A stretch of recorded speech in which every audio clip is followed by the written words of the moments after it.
All I'm saying is you would better laugh at every single one of my damn jokes tonight because I had to cut my date night short. There is a hot woman upstairs, mostly because the air conditioning's broken. But I had to. Oh, knock it off. Not really. That's how you try. I am trying to have a sook over here, and you're not taking me seriously. I can't take you seriously. I never have, and probably never will. Just so you know. This is a valid point. So, look, you are the reason why I missed the start time by a few seconds, and as always, that's all it took. A couple of seconds. I mean, I've always heard that Phonic Photon could finish in a couple of seconds, and he sure did.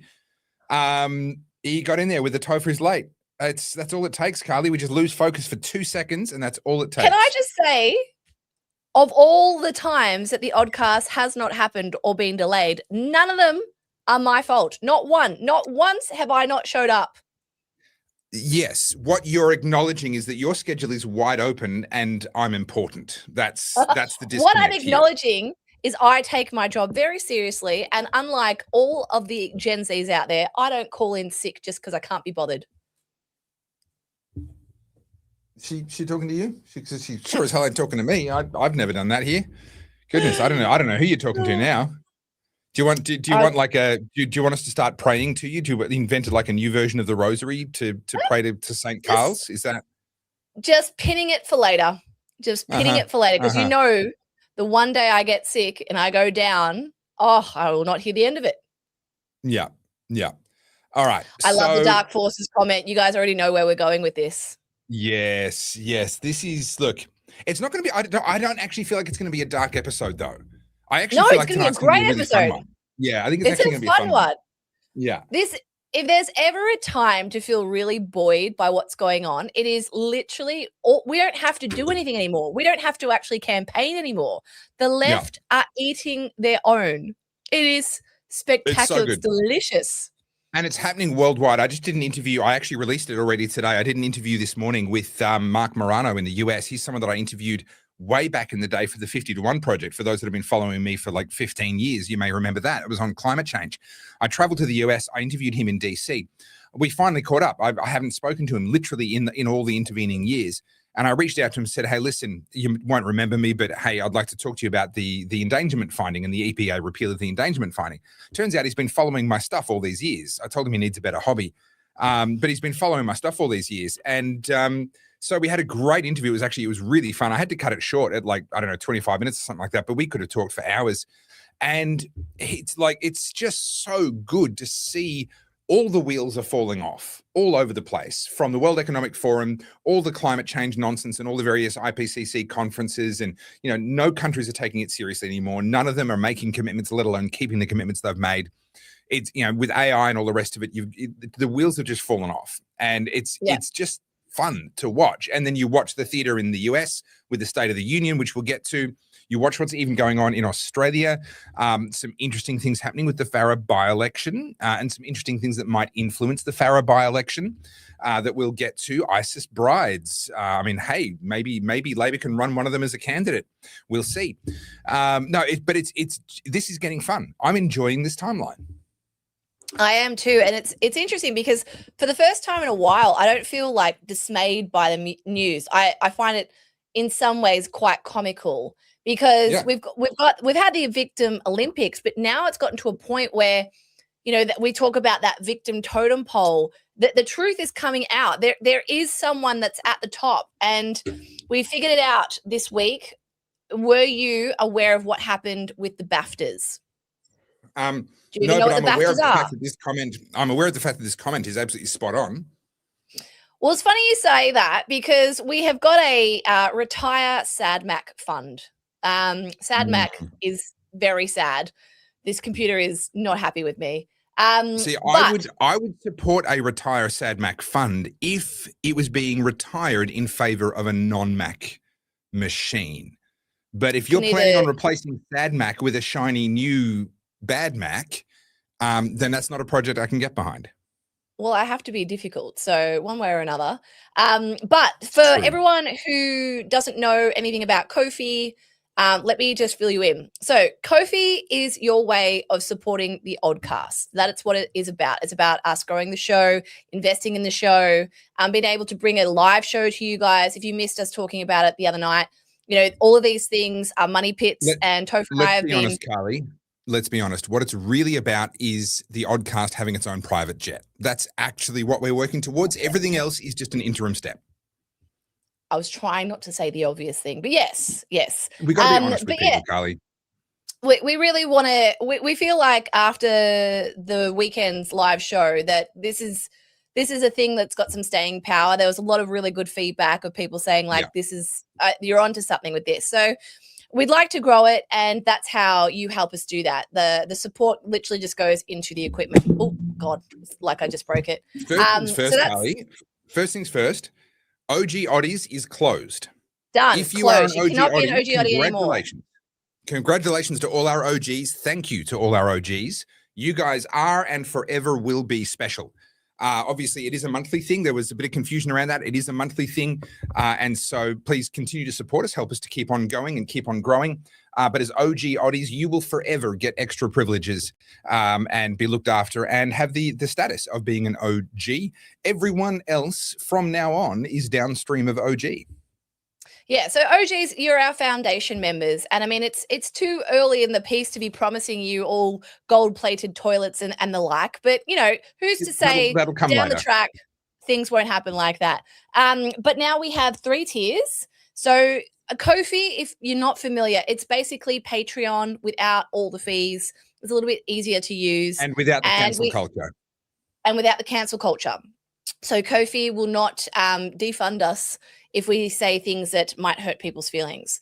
So the three tiers now are Oddie fans, which is the lowest tier, $16 a month. I can't do another $15 a month because it won't let me, so it's $16 a month. And that basically gets you into the Discord and things like that. The Discord, by the way, guys, you can join it for free. There's a general chat. But the whole point of having the members area is just to say thank you. Thank you so much for supporting the show. Then we have, I should bring it up on screen. Let me pull it up because while I'm talking about it. Carly. What? Topher brand subscription toilet paper. You can wipe your ass with my face. That will sell. I actually think that is not a bad idea. Honestly, low-key. I monetize my haters. It'd be amazing. It's not a bad idea. Who Gives a Crap has done really well, the brand Who Gives a Crap. Tell you what, yeah.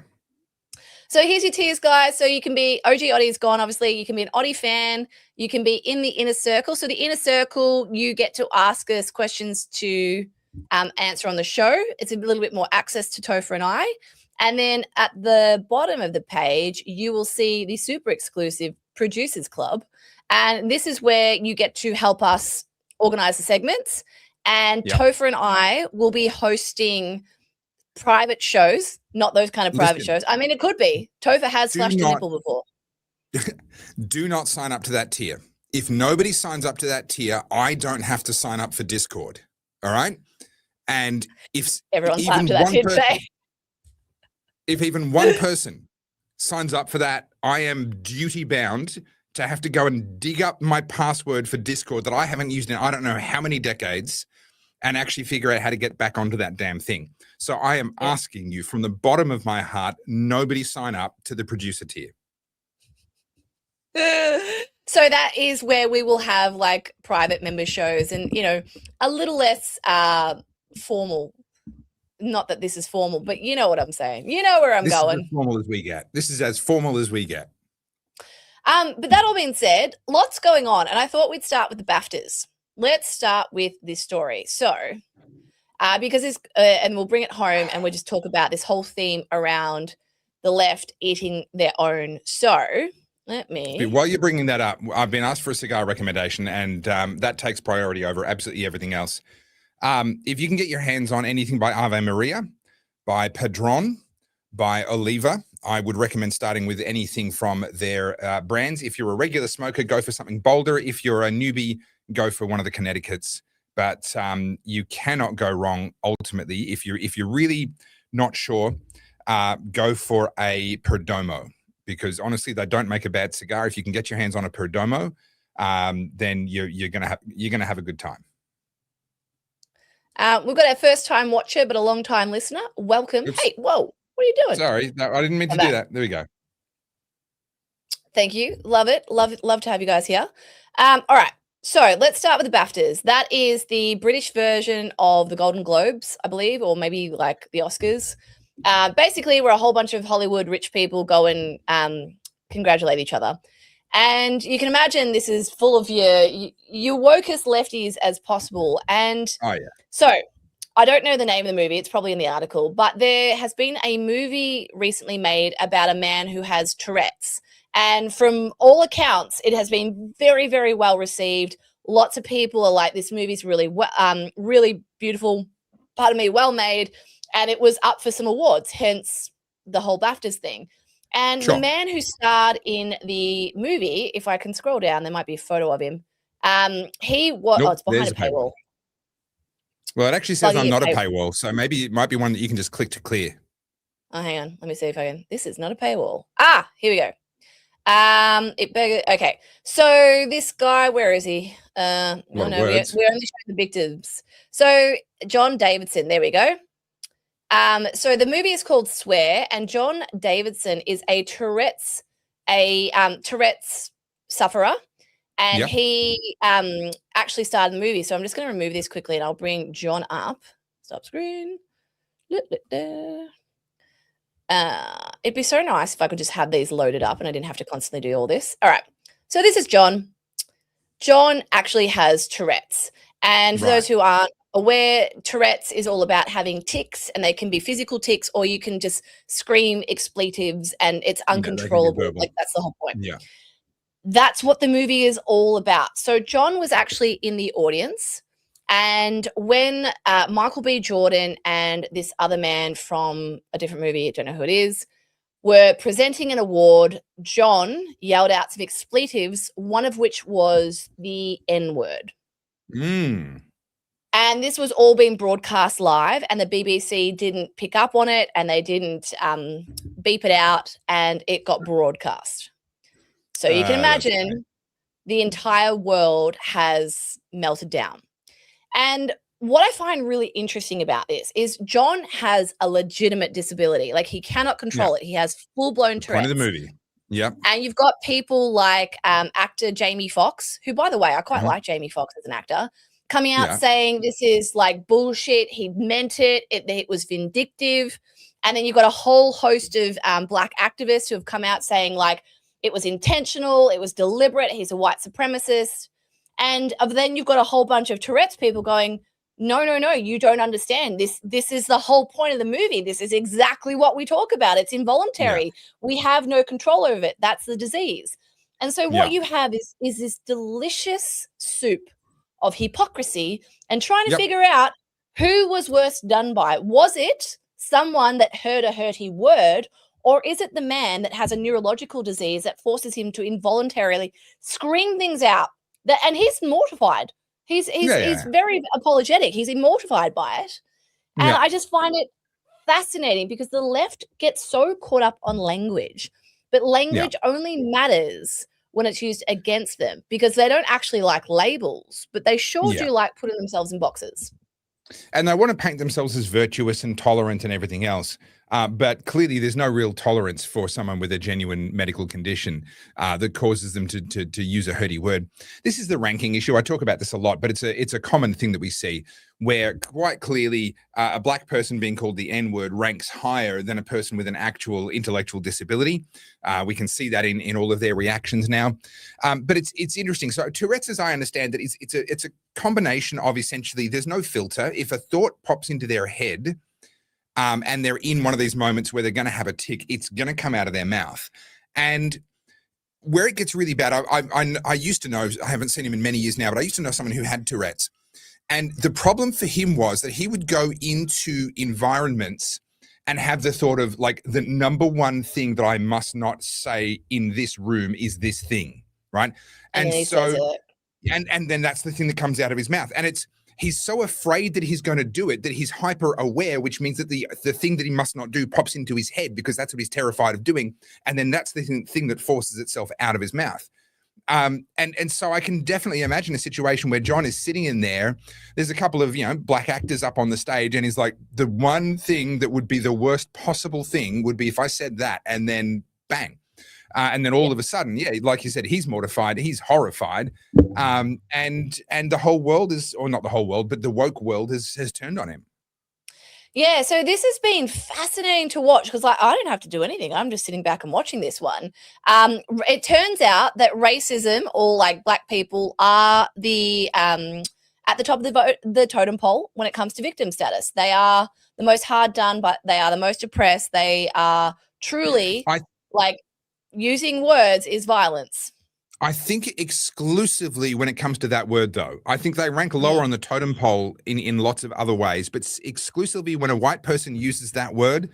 We even have to call it that word. We can't even, we all know the word we're talking about, but we also know that if either Carly or I used it, A, the stream would probably get taken down, and B, that would get dredged up and used against us for the rest of our lives. So it's just this absolutely bizarre thing. And there is no equivalent word for a white person. You can call a white person a cracker, and half the world won't even understand what you mean by that.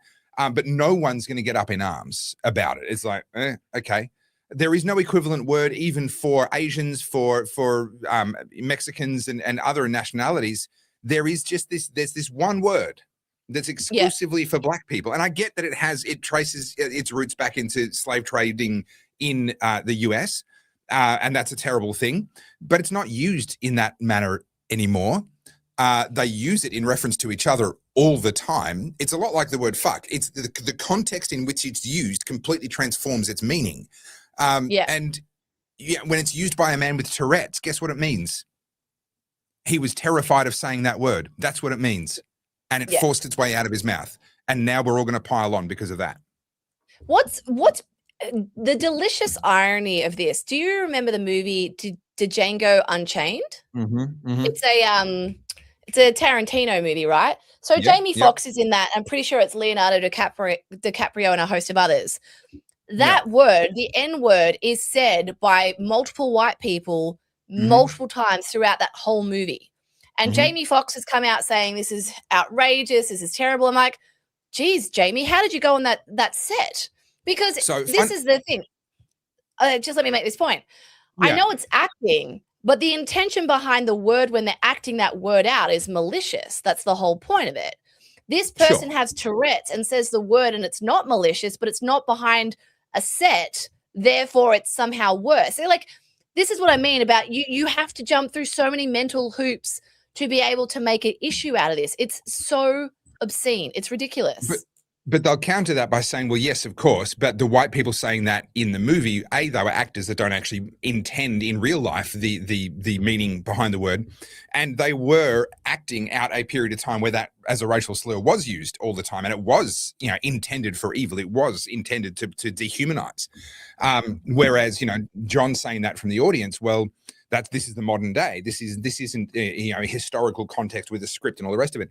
What's funny, I don't remember the details of the interview, but I think it was Jamie Foxx talking about how impossibly awkward and how almost impossible it was for Leonardo DiCaprio to do the first take of the first scene where he used the N-word. And just, I don't remember the details enough to try and tell the story. I'm not going to, but if anyone comes across that, Jamie Foxx talking about the set of Django Unchained and the experience of Leonardo DiCaprio trying to get into that character and say what that character said is quite a funny story. Yeah, it's very interesting. I find it very fascinating. So, so that's that. So that's across the pond. And then here at home, let's bring up this one. Sorry, can we yes, I didn't want to interrupt you, but we now have 2 people in the producers club. 2.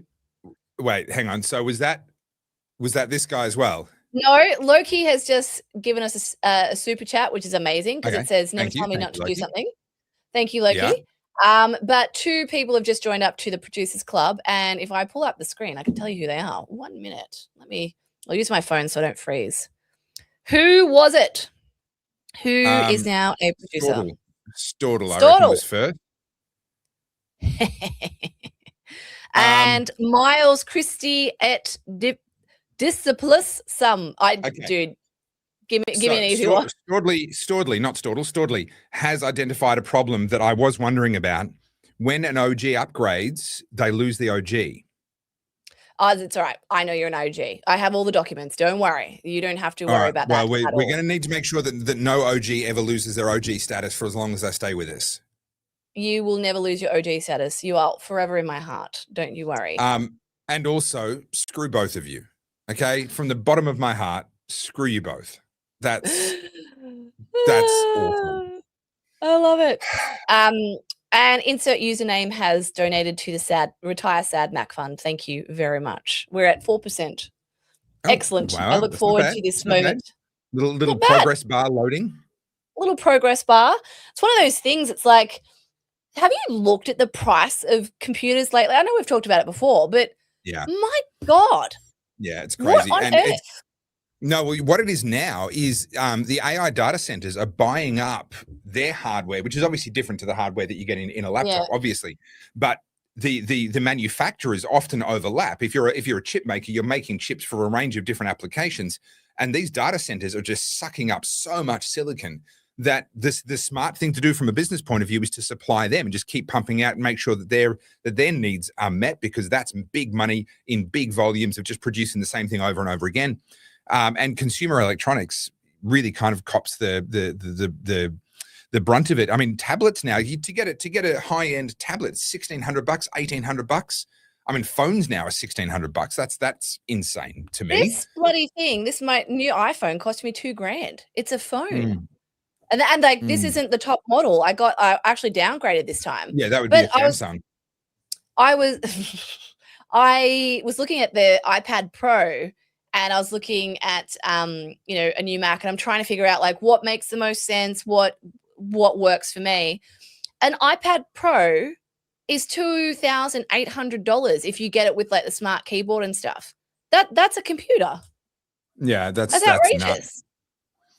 So, well, Pro Engineer is tempted to upgrade for a month just for the meme. Angus, that's un-Australian. That's what that is. That is, here we go. Yeah, no beer. Dilemmas 85 says, unacceptable, Angus. Get your priorities right. We don't come here to fuck spiders. But we do come here to drink beer. So get on it. So next thing we need to talk about is Albo. He's not having a good time, can I tell you? He is not having a good run. There's so many different directions you could go with that, though. I still don't know which story we're segueing into. Well, there's so many, but the first one I thought that we would start with, and this is kind of niche content. You guys have to sort of be really into this stuff. But Carlz has decided to step into the independent media space. Yep, and good on him. I think that's great. Good on him. He's evidently trying to run the whole Joe Rogan model, which is fine. I think actually he's following more the Tucker Carlson model, even his set and that kind of country natural wood tone kind of colors. He's stepping out of the mainstream media, stepping into independent, online podcasting. I think it's the Tucker Carlson model. He's still employed by Channel 9, by the way. He's still the co-host of, is it the Today Show or is it Sunrise? No, Koshi's Sunrise. So he still very much works for Channel 9. Carl Taylor's a photographer. Carl Stefanovic isn't short of $1 either. So he's putting a lot of effort into this. But the problem that a lot of these mainstream media stalwarts have is that in their mind, there's always been a process. There's a way of doing journalism. And, obviously they've probably all got journalist degrees and there's a code of conduct and all that sort of stuff. And obviously there's a code of conduct for the company that they work for, being Channel 9 or Channel 7. So they have all those parameters and boundaries that they have to operate within. And whereas those of us who are a little bit more wild west here in the independent way, we can shoot from the hip, we can say what we think, and we're sort of untethered from big corporate sponsorships and advertisers. But Carl has come out, and his first couple of guests have been Pauline Hanson, two big Instagram creators, so Two World Collides, Sam. Sam. Yeah. Rocky and Sam.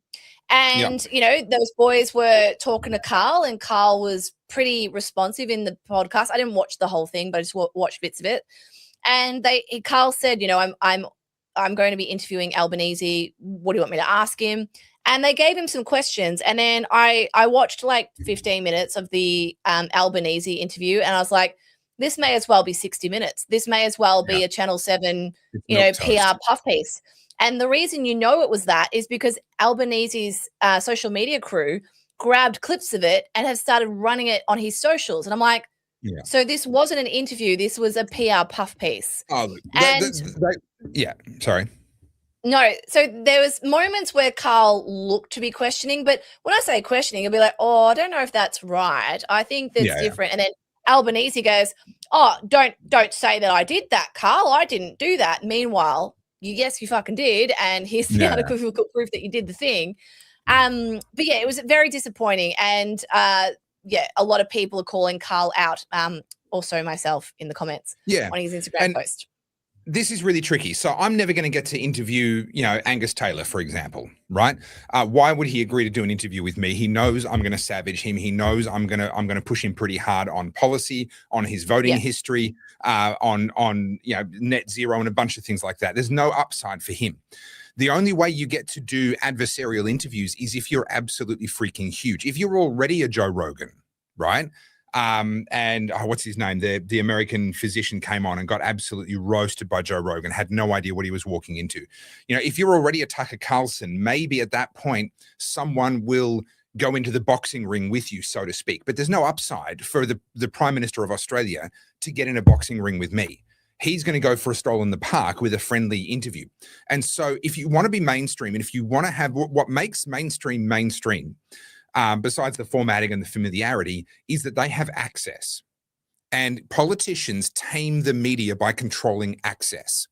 And they do it secondarily by controlling ad spend, because governments spend enormous amounts of money every year on advertising. We saw that particularly during COVID. But I'll put that to one side for a second. You don't get to be in the press pool in Canberra for very long if you really start to do your job really, really well. Usually someone has to have been in the press pool for 5 or 8 years before you'll see them really starting to give someone a hard time, because by then they're so entrenched that being removed from the press pool would be too conspicuous. But if you're new in the press pool, you keep your head down.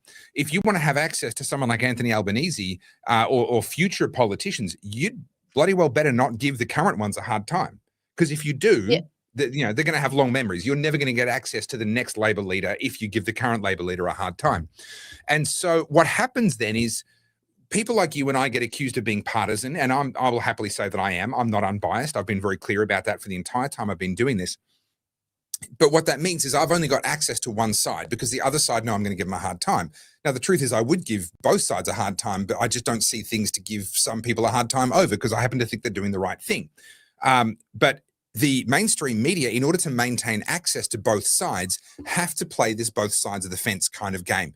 And what that means in practice is these milquetoast, mealy-mouthed questions, soft kind of approaches, very tiptoey kind of pushback, nothing really savage or serious. And that's what makes it so remarkable when you do see the occasional journalist really pushing back.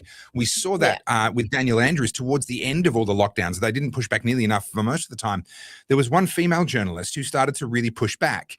And I'm sorry that her name escapes me, because she deserves credit for it. Rachel, I forget her surname, but Rachel Baxter, was it? Rachel? No, that's not the one I'm trying to think of. She's the one who said, who replied to Andrews and said you, when he said, I don't even know what they're all protesting about. And she said you. Yeah, it was Rachel. It was Rachel from The Australian, I'm pretty sure. Yeah. I could be wrong. Okay. Yeah, that doesn't ring a bell. Anyway, so those people are rare. And they usually do that when they're very well established and they've got a lot of clout. In another 5 years, Carl might be in that position, but he's not right now. So he has to play nice. Scales. There you go. Lee Sales, thank you. It was her. And credit where it's due. Like, I would have loved her to have started doing that a year earlier, but credit where it's due. Towards the end of it all, Lee Sales muscled up more than most. And we need a lot more of that. But someone like Karl Stefanovic, he can't afford to do that right now. He'll get blacklisted. Yeah, look, I understand it. And I think I've been reading a lot of, because I'm writing my book, I've been reading a lot about the old philosophers, the old Greeks and the Romans, Plato, Aristotle. And I've been reading that book, 48 Laws, by Robert Greene. And there was a thing in there that made a lot of sense now that I read it. And so for anyone who doesn't know what I'm talking about, it's a book called 48 Laws by Robert Greene. And he talks about power, how to cultivate power, how to be more powerful. And a lot of it is kind of like the opposite of what I do. I am someone that's very blunt. I shoot from the hip. I say exactly what I think and feel, and I don't hold back. And you recognize that actually is to your detriment, right? Because you've given away your cards. People know exactly where you sit in the situation. Because it's honest. Power is often derived from knowing more than the other person does. And that means you keep your cards close to your chest. Yeah. And so reading this book, I realized that, okay, like this makes a lot of sense now. That the less you say, the more you let people talk and fill the space. You understand what their point of view is first. You then have power over them because they've overplayed their hand and things like that. And I'm like, yeah, okay, I see how it works now. I see how you do the whole dick swinging thing, and it all makes sense. And that's exactly what it is. If Carl wants to continue on being, the co-host of the Today Show and having this big podcast, he can't go out there guns blazing with the Prime Minister. But where does that leave people like us, like you and I? Well, it means that we can make the noise, and the noise that we make is what they take to the person. So it's not Carl saying, oh, well, I think this, or can you answer this question? It's like, look, there's a social media reel done by Carlz J Söda. It's now got X amount of views. What do you say in response to this? And so that's the role we play. To buttress that point, two things. The ABC's Q&A perfected the art of platforming people's tweets selectively. They had that scroll across the bottom, and they're going out live to air, and people are live tweeting and going at Q&A or whatever, hashtag Q&A. And they had a producer sitting there screening it all and putting up the ones that producer decided they wanted to put up for whatever reason, whatever criteria. I'm not going to accuse the ABC of being biased. That would, of course, be a terrible slur against their good character. But they would pick and choose. No, that's right. They're public servants. They are completely unimpeachable and above board. But the other one that I'll mention to buttress that point is the foreword of Andrew Bolt's first book, whose name escapes me at the moment. It was just a compilation of his columns, and the book itself actually was a bit useless. I was kind of disappointed. But the foreword was worth the price of entry by itself, at least for someone like me who was tiptoeing into that same world at the time. And he talked about the fact that he'd become the most popular columnist in Australia, which he was at that time and was for many years, simply because everyone else had vacated the field. Right? Everyone else was over on the left, and he was the only one out there fighting for the right. You might want to just come back to the screen so that your face is no longer going like this. Just be aware. Just be aware of the face that you freeze on. Okay, I'll be like, yeah. But the other thing that he said, and this is what's relevant to what we're talking about here, was he talked about.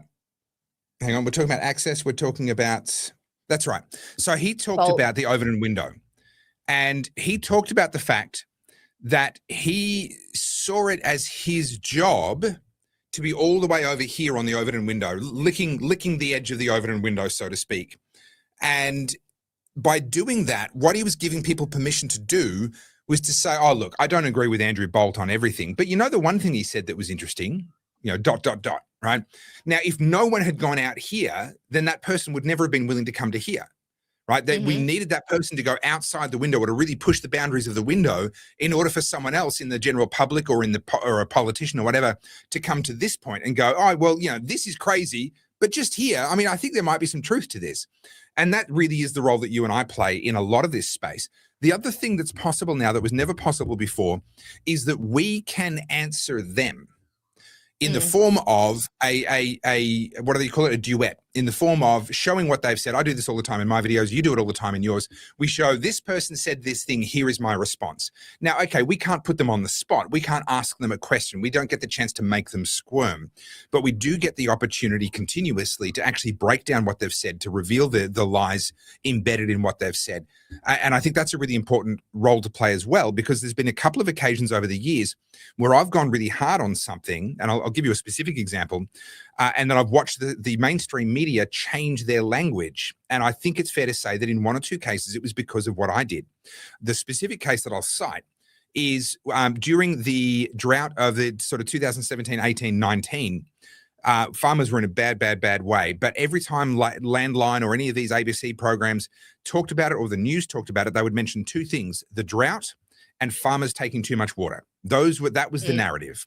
There's a drought on and the environment's suffering because farmers have taken too much of the dwindling supply of water. I released a series of 4 videos, and one of them became my most watched video ever up to that point in time. It was called "Do You Really Want to Know Where Your Food Comes From?" And it was me interviewing about 7 different farmers. I wasn't even in the video. That's probably why it did so well. And that racked up hundreds of thousands of views. And between them, they had, I think, between all the platforms and between all the videos, they had over 1 million views on that series. And all of a sudden, I noticed that the language shifted. And when Landline or ABC or any of these were talking about it, they mentioned 3 things instead of 2. They mentioned the drought, they mentioned farmers taking too much water, and they mentioned the mismanagement, government mismanagement of the Murray-Darling Basin. And that 3rd thing entered their vocabulary, in my opinion, because some little YouTuber released a series of videos that did really well. And kind of forced them to go, oh, hang on, there is actually this other issue and we can't stay silent on this anymore. So that's really the role that you and I play, in my opinion. I was going to bring this up because I actually thought, like everyone's dunking on Carl. He clearly gets it to a degree. And I'm fascinated by what's unfolding because I think it's worth just noting this, guys. So I know I'm frozen. Give me 2 seconds. Or did he turn it off? Has he turned it off? Oh, hang on. Is it this one? Ooh, interesting. Okay, I stand corrected. All right, so what I was going to show you was Carl's Instagram because Punters Politics did a reel and added Carl as a collaborator. Right. I'm guessing either Carl or someone who's running Carl's social media accepted the collab. And so it says, it's a collab between Carl and Punters Politics. And it was basically a skit. Now that I've said, I have to play this for you. This is actually added a whole other level of intrigue. Let me pull up Punters. Okay, so while you're doing that, I'm so confused by the comments right now. Why are people putting in like individual letters? Oh, God knows. Like O, G, A, F. I don't understand. Is this a meme thing? I'm lost. I'm old. I must be old. I don't know. I think if you look at FAGOT, it's spelling out a word. Okay. Yeah. Right. Okay. I'm too old for that. So everyone, Carlz freezes whenever she goes away from the StreamYard window being the main window. Whenever she goes to find some other thing and find a story or something to put on the screen, that's why she freezes. Yeah, it's not because I mean, my computer is slow, but it's not that. It's actually, I think it's an update between StreamYard or maybe it's Mac or OS, like something's happening between the two because this didn't used to happen. So I'm going to play you the video because I thought it was actually quite good. Okay, so Carl was, up until I've just looked here, actually tagged in this. Let me play it for you guys. Me? Yeah, mate, you've just got an interview with Carl Stefano. Yep, from Sunrise. Should be easy, mate. Softball. Here we go. From Andrew. He says, please get Albo to explain how we live in a country with some of the best natural resources in the world, but the average person pays more in tax to have a beer than the billion-dollar mining companies get taxed, bleeding our resources dry. That was not an approved question. Carl's a millionaire, right? I thought he was an outing. Okay, take it away from gas companies, go mining companies. Talk about mining companies. Well, the mining companies do pay taxes. Oh, good. Punters won't know the difference between mining companies and gas companies. I think we're all right. I mean, I think that certainly doesn't pass the pub test, that one. He's not letting it go. If they're paying more than gas companies, there's something wrong. Albo, you there? Just lie, mate. Just lie. Well, that's not right. It's just not right. Oh, good. Now talk about the Greens. Everyone hates the Greens. The Greens. The Greens political party had shut down all of our industry. I think this was Pocock raising it. If they had a chance, well, You don't think he's right? Is Carl drunk again? What about a personal attack? Albo, personal attack. Personal attack. I think David Pocock is someone who seeks to promote grievance as well, rather than, it's not just... So no facts in that. Oh, we're running out of moves. Just distract him with talk about beer. Beer. I'll give you a fact, Carl, which is that beer excise has been frozen for the first time that any government has done it in 40 years. So I'm not sure you answered that question about the gas companies and tax. Well, I did. Okay. Companies do pay tax. But they're making more out of the beer tax. And you think people notice he said just companies and not gas companies? How obvious do you think it is that he works for us? Pretty obvious. What a disaster. I thought Carl was on our payroll. Who booked him? It's actually quite a funny skit because Albo was squirming, and it's exactly that. Like, what I love about this, like or not love Punters, whatever, I actually think Punters is doing good work for someone who has his beliefs. Like, you know, I'm not going to shit on someone who's doing the amount of work he's doing. But what I love about this is Albo is being attacked from every direction. His own base is against him at the moment. So that interview was a train wreck. Yeah, Punter is of the left, and you know, yes, he's been successful and all the rest of it. I'm not going to shit on him either, but he's very much of the left. He's, you know, sort of all the union talking points. I think he's a teal. I think someone from the Climate 200 is behind the doors there a little bit. Oh, look, maybe not. I don't know. But what I will say is this: for Albo to not have a response to that is him being exceptionally poorly briefed. This has come up. The claim has been made about, you know, the beer excise raising more than the mineral resources rent tax. I even know the freaking anyway. How can he walk into that not even prepared? The fact is that that's a misrepresentation because the gas companies and the mining companies, and gas is a subset of mining, but they pay far more than just the resources rent taxes. They pay a swathe of other taxes. And actually, in the end, the amount of revenue generated by the activities of all your mining companies together is something like 10 times your beer excise. I can't remember exactly. Now, Albo should have been briefed on that when that blew up, 2 weeks ago, something like that. And he should, if he's any good at his job, he should be able to manage a half decent response to that. Not that sort of evasiveness. This is where I get the post turtle thing from. You're like, you know, you see a turtle on top of a fence post. You don't know how he got there, but you know he didn't get there by himself. It's like you don't have the talent. You're not fast enough mentally. You're not fast enough on your feet. You don't have the recall of facts and figures, and you don't have the ability to bullshit authentically. I mean, you know, once you can fake sincerity, you've got it made. There's that sort of classic quote. He has none of the basic fundamental skills that a politician needs to have to be able to do tough interviews, let alone softball ones. Now, credit where it's due. Carl didn't let it go. He did actually keep bringing it back, and he didn't just let the conversation drift off in some other direction.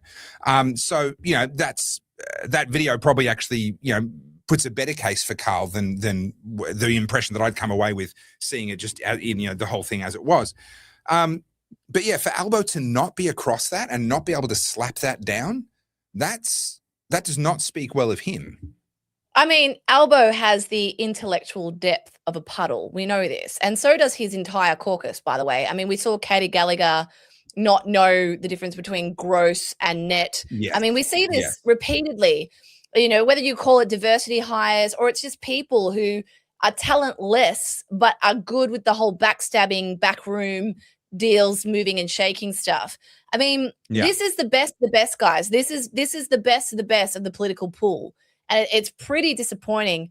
I'm working on a video at the moment, and it's hard to research because this is sort of one of those things where it might come off as a rant, but I'm trying to find a better way to articulate this, is that we know they're lying. They know that we know that they're lying. And yet we all just play this game of, listen anyway. Like, it's embarrassing, right? So there's another one where Albo's come out recently calling the far right, which is all of us, by the way, we are far right extremists. We're dark forces now. So Albo has come up with the term dark forces. And then in the Carl Stefanovic video, he denied having ever said that. And Carl said, oh, you know, they're not dark forces though. And he's like, oh, I've never said that, Carl, and don't say that I have. And then literally within minutes of this interview going live, the whole internet's like, hang on a minute. And this is what I think a lot of these old school politicians don't understand about the internet. We will find it and we will find it quickly. And by the time this video goes out and his office is reacting to it and slicing it all up for his social media, X and Instagram and everyone else has already gone, boom, we've already got we're in front of you. You're catching up to us now. And that's why I'm so excited about independent media, because we've all got different niches as well. Like, I'm a bit more cultural, you're more policy. And then there's obviously punters and all the other people. We all have something that, you know, we're more focused on than others, which means that collectively together as a group of independents, we're clocking them all from every angle. There's no escape anymore, which is great. So But yeah, I do find that quite funny. Dark Forces sounds like everybody have a drink. I didn't say it. Somebody else said it. Somebody else brought it up, but everybody have a drink. Sounds like Lord of the Rings. Yeah. So that's that. But so now that's that story. Let us now travel across to an even bigger slur. If you can imagine, if you thought saying the N-word by a Tourette sufferer at the BAFTAs was bad, what word do you think I keep saying Carl. What word do you think Albo used to describe Grace Tame in like a little hot seat, pick one word to answer this question kind of thing? I'm glad you said seat. I thought the little hot was going somewhere else. That could have really got weird. I don't know. I'm just going to get ready to clutch my pearls in sympathy for poor Grace Tame. Yes, let me pull it up. Because again, this is like one of those things where it's like I'm watching the tennis. I'm like, it's great. I am thoroughly enjoying this. So, in case anyone's unaware, I'm not a big fan of Grace Tame. I find her a belligerent little brat, and I don't have time for this activism when you're in your 30s. Grow up. Stop acting like a little twat. But we talked about this a couple of weeks ago where she was at the Palestinian march and she said, from Gadigal to Gaza, globalize the Intifada. Now, after Bondi, given everything that's happening, the ISIS brides, Islam, fundamentalist Islam especially, is on the chopping board. Australians as a nation are rejecting this. They don't like it. They don't want it. And no matter how much they have told us we are Islamophobic for saying this, it doesn't matter anymore because thankfully everyone started to grow some spine and people are voicing those opinions. And the ranking issue is going to become a really, really tricky one for those that have played that game, intersectional politics on the left, because of what some Islamic people have gotten up to recently. They're going to have to start to pick their favorites. Well, we'll get to that in a second. That's why I'm saying, this is so delicious. I can't give it to you all in one go. It's too much. I'm so excited. All right. So back to Grace Tame.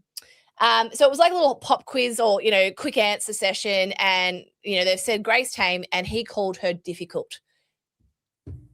So can you imagine saying that to a leftist woman, calling them difficult? Now, Albo has come out and explained that what he meant was that she'd had a difficult life. Oh, that's exactly what he made. I mean, how could you misinterpret that? As best as I can tell, Grace Tame is not convinced. Sorry, I'm going to bring up this article from The Guardian.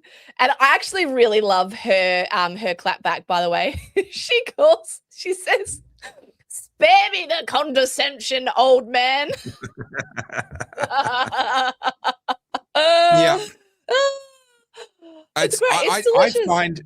I find her name the ultimate irony. She is graceless and she's certainly not tame. So the fact that is her name is just absurd to me. Do we know is that actually her real name? That's a great question. I've never bothered to find out. Yeah, I don't know if it's actually her real name. I don't know. It might be. I don't know.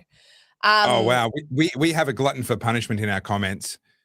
I'm not going to read that out loud. You can read that, Carly, because it'll get clicked if I read it. Grace Tame is the definition hot psycho chick on the spectrum for anyone who doesn't know. You still think, I might have a crack. I can fix her. Newsflash, you cannot fix her. Guys are actually really strange. We've looked at this graph many a time. So it's the axis graph where you've got hot at the top, crazy at the side, or psycho, whatever you want to say. And there's a line in the middle, and where the crazy hot line. Yeah, where do they fit? And if they're hot, they're going to be crazy and vice versa.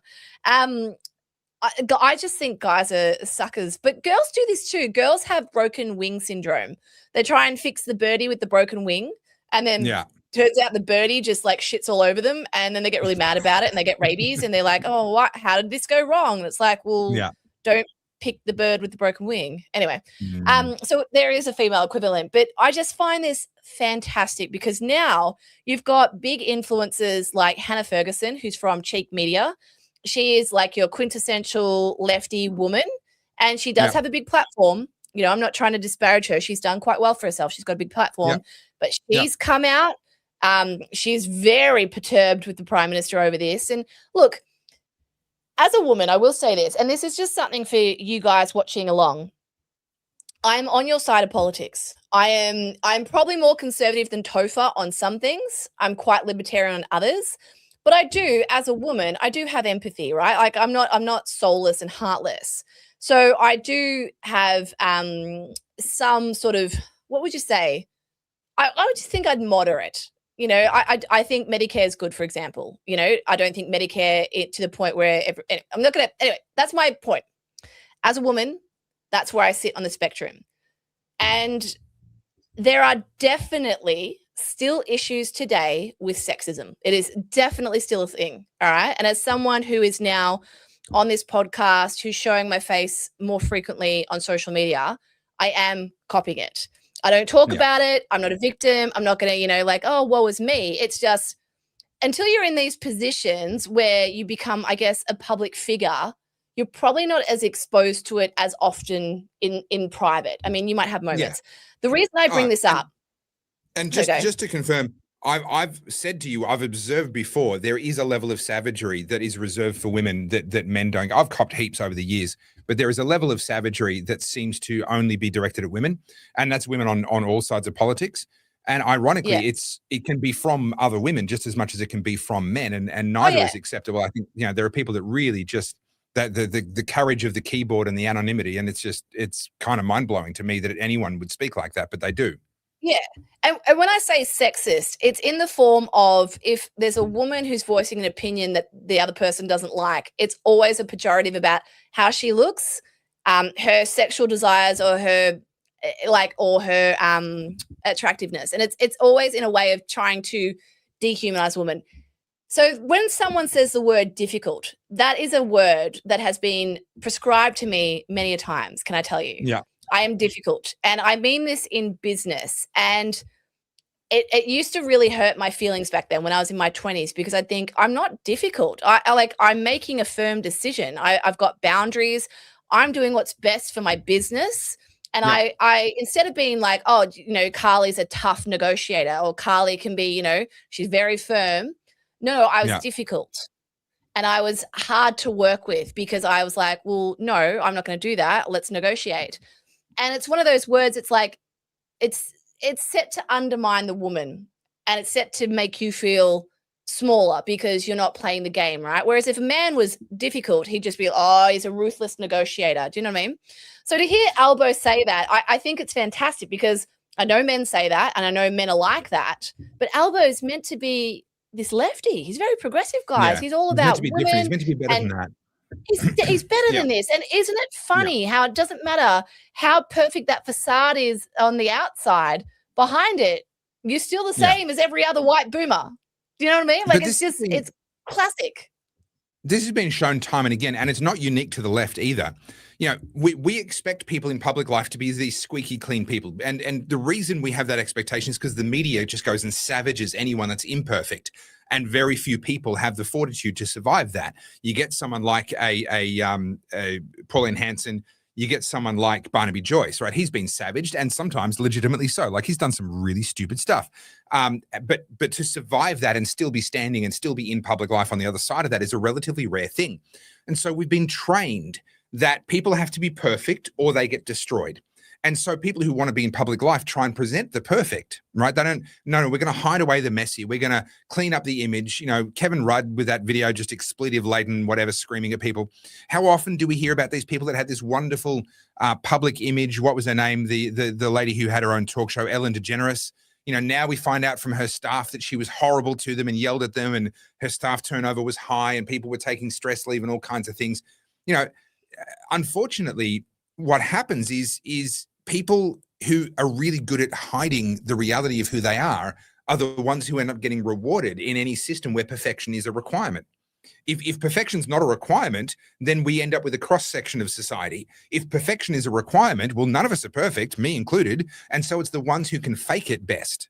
And who are they? Well, they're more likely to be psychopaths. They're more likely to be sociopaths. They're more likely to be narcissists. They're more likely to have the worst possible traits because those are the people that have spent their entire lives faking it. And so is it any surprise that in public life and at the top end of the corporate world as well is another big one, in public life, in television, media, entertainment, music, we end up with such a highly disproportionate number of proper nutcases getting to the top. And then we find out later, oh, can you believe Bill Cosby? Can you believe him of all people? Well, yeah, sorry. He made it in that industry. Doesn't mean that they're all, doesn't mean that just because someone's made it in the industry, they are like that. But there is going to be a disproportionate percentage of people in those industries because they're so magnetic to people with these kinds of psychologies. And those people are naturally more adept at surviving in that world where we have this fake expectation, in this impossible expectation of perfection. I have realized post-COVID, post everything that happened to me, that it's actually way more fun to play the villain. Like, I'll be a Maleficent. I'll be a villain. It's way more fun. And then the expectations are already in the gutter. You already think I'm a bitch. You already think I'm difficult. You already think I'm a grifter. You already think I'm a con woman. Great. Yeah. Easy. It takes the pressure off. So now, like, I was going to say, this happens all the time. People go, you're really lovely. Oh, people, people will say, oh, like, Carlz was really lovely. I'm like, did you think I was going to be a monster? Do you know what I mean? I'm like, you're pleasantly surprised. I would rather have it go that way around. And I have my bad days, same as everybody else. But the really interesting thing for me, I had this moment during COVID, and I actually released a video saying this, you're the one that cast me as the villain. And now you're getting mad at me because I'm good at it. Like, this makes no sense. I stole that from you. You decided I was the villain. And now you're mad because I'm good at it. Suck it up, princess. I'm fulfilling the role that you cast me in. And honestly, it is so much more fun being the villain. I quite enjoy it now. So I'm like, oh, well, I am what I am. And, you can be pleasantly surprised if turns out I'm not what you think I am. But look, this is the problem with the left. And I've seen this a lot. So I think we talked about this months ago. But Lizzo, right, coming out, being all body positivity. Look at me, her Instagram handle is Lizzo be eating, I'm fat and I'm proud and I'm loud about it. The second she can get access to Ozempic, she loses all the weight. And so have all of these fat activists, by the way. And funnily enough, their career disappears because you built it on a lie. So you've got all these people going, hang on a minute, what do you mean? I thought we were all body positivity. And so this is like a year of sort of all the chickens are coming home to roost. All of the people through the last 6 years of this crazy woke, like hyper dream that we're all having since 2020, people are starting to look around, like the lefties, I should say. The lefties are all looking at each other going, I don't know what to believe anymore. You're not who I thought you were. And it was like, they never were. They jumped on this. So I really appreciate Bogani. I do appreciate Mr. Bogani, our Italian friend, using your proper name, Bogan too, or Bogantu. I don't know, maybe you're from Africa. Maybe he's Bogani from Italy and you're like his African cousin, Bogantu. There you go. Bogantu? Yeah. Okay. Can we just have a second on this? Sorry. So I've got this idea sort of running around the back of my mind talking about Bogan. And I put up a little poll on my Instagram stories and I said, are you a Bogan? Do you identify as a Bogan? Are you a closet Bogan? Are you a yuppie? Are you someone who's offended by the term Bogan? Because it is a pejorative I have had thrown my way a few times. And definitely I have got some Westie roots, all right? I don't shy away from that. But I was thinking about it. All of those traits, and this is my opinion. You guys can argue with me in the comments.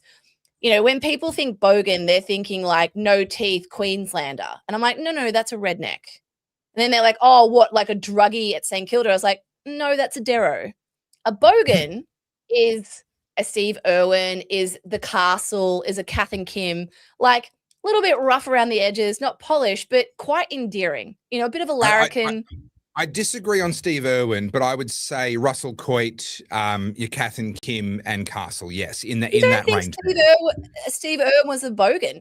Dude, no. What do you mean? Oh, guys, crikey. That is Bogan. That's as bogan as it gets. What do you mean? He was cosplaying as a bogan.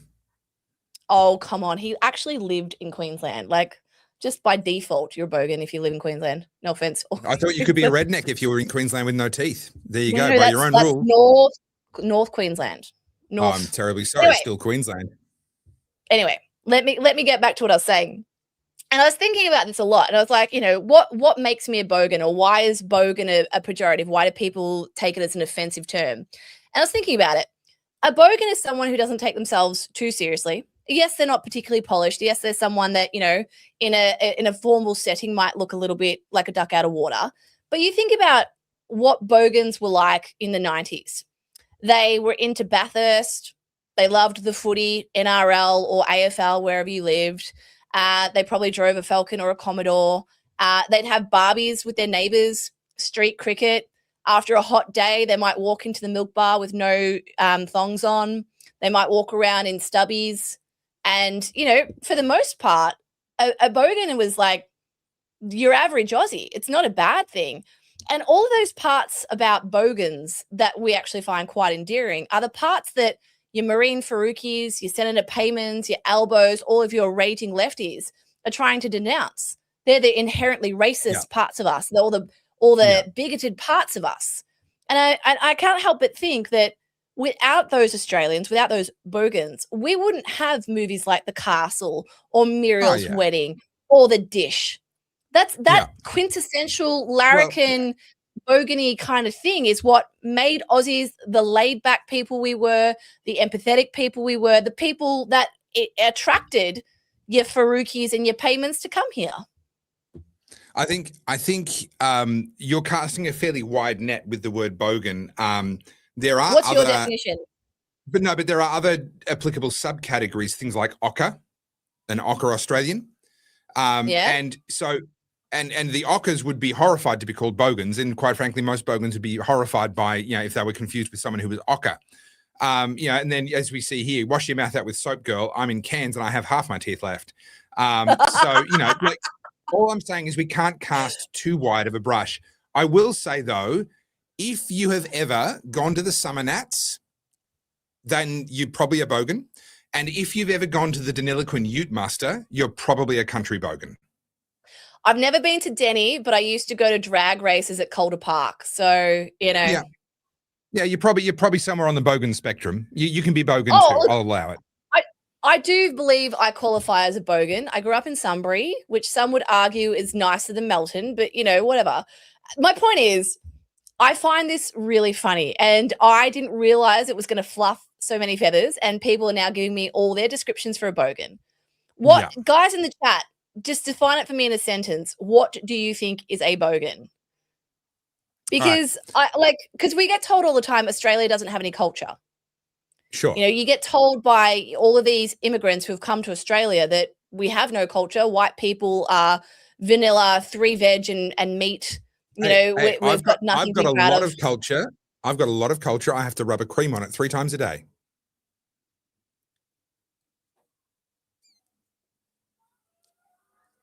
Nope.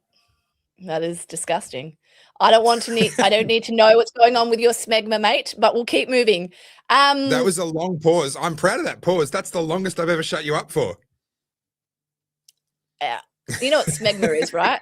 Yes, I do. I need to I was like, do I need to give you a medical lesson? All right. So what are the definitions that are coming through? All right, let's have a look. Guys, where are we at? 2 different colored thongs. Still own a pair of... I've never worn 2 different color thongs. I could never. Where are we? When you know which flannelette shirt you need to wear for which occasion, that's a pretty good bogan trait. I don't even own a flannel shirt. Now I'm questioning my bogan credentials. You are. Someone said it before. You're a Melbourne bogan. You've got a Melbourneite's idea of what a bogan is. I'm definitely not an ochre. That's different. I would think an ochre is like, I don't think we have a lot of ochres. I mean, there's still some for sure, but I would have thought ochres are like that 60s, 70s, like, you know, that's that accent that you used to hear on the news and not the news, like you used to hear on TV that's gone. Yeah. Hey, go, mate. like I don't know. Is that Ocker? I don't know. Like the Bathurst thing's interesting because it depends on which race you went there for. If you went there for the supercars, V8 supercars, or back in the day when you had the RX-7s and Godzilla and all that going around, that was the heyday. That's probably Bogan. Certainly in the Ford versus Holden era of V8 supercars, that's Bogan. But if you're going there for the 12-hour endurance racing with your Porsches and McLarens and all of that, you could be still part of the Chardonnay set. So it's it's Bathurst, but it's a different crowd. Like this is what I'm saying. It's a subtle thing, the Bogan. Bathurst, in my mind, is Holden versus Ford. That's it. That's the full stop. There's no extra sentence there, in my opinion. That's what I grew up with. Bathurst is a place. It is one of the most Mount epic Panorama racetracks is a place. Yes. Well, Bathurst is also a place. It's a town. It's a city. Yes. But yes, I would love to go there, but I've never been to watch a race. I've been there to Bathurst a couple of times. I've driven around Mount Panorama slowly when the speed limits were in place and all the rest of it. But I would love to go there, but I don't think I would go there for the supercars. I'm just not that interested. I would go there for the 12-hour. That's the one that would get me to come up there and camp out for the weekend.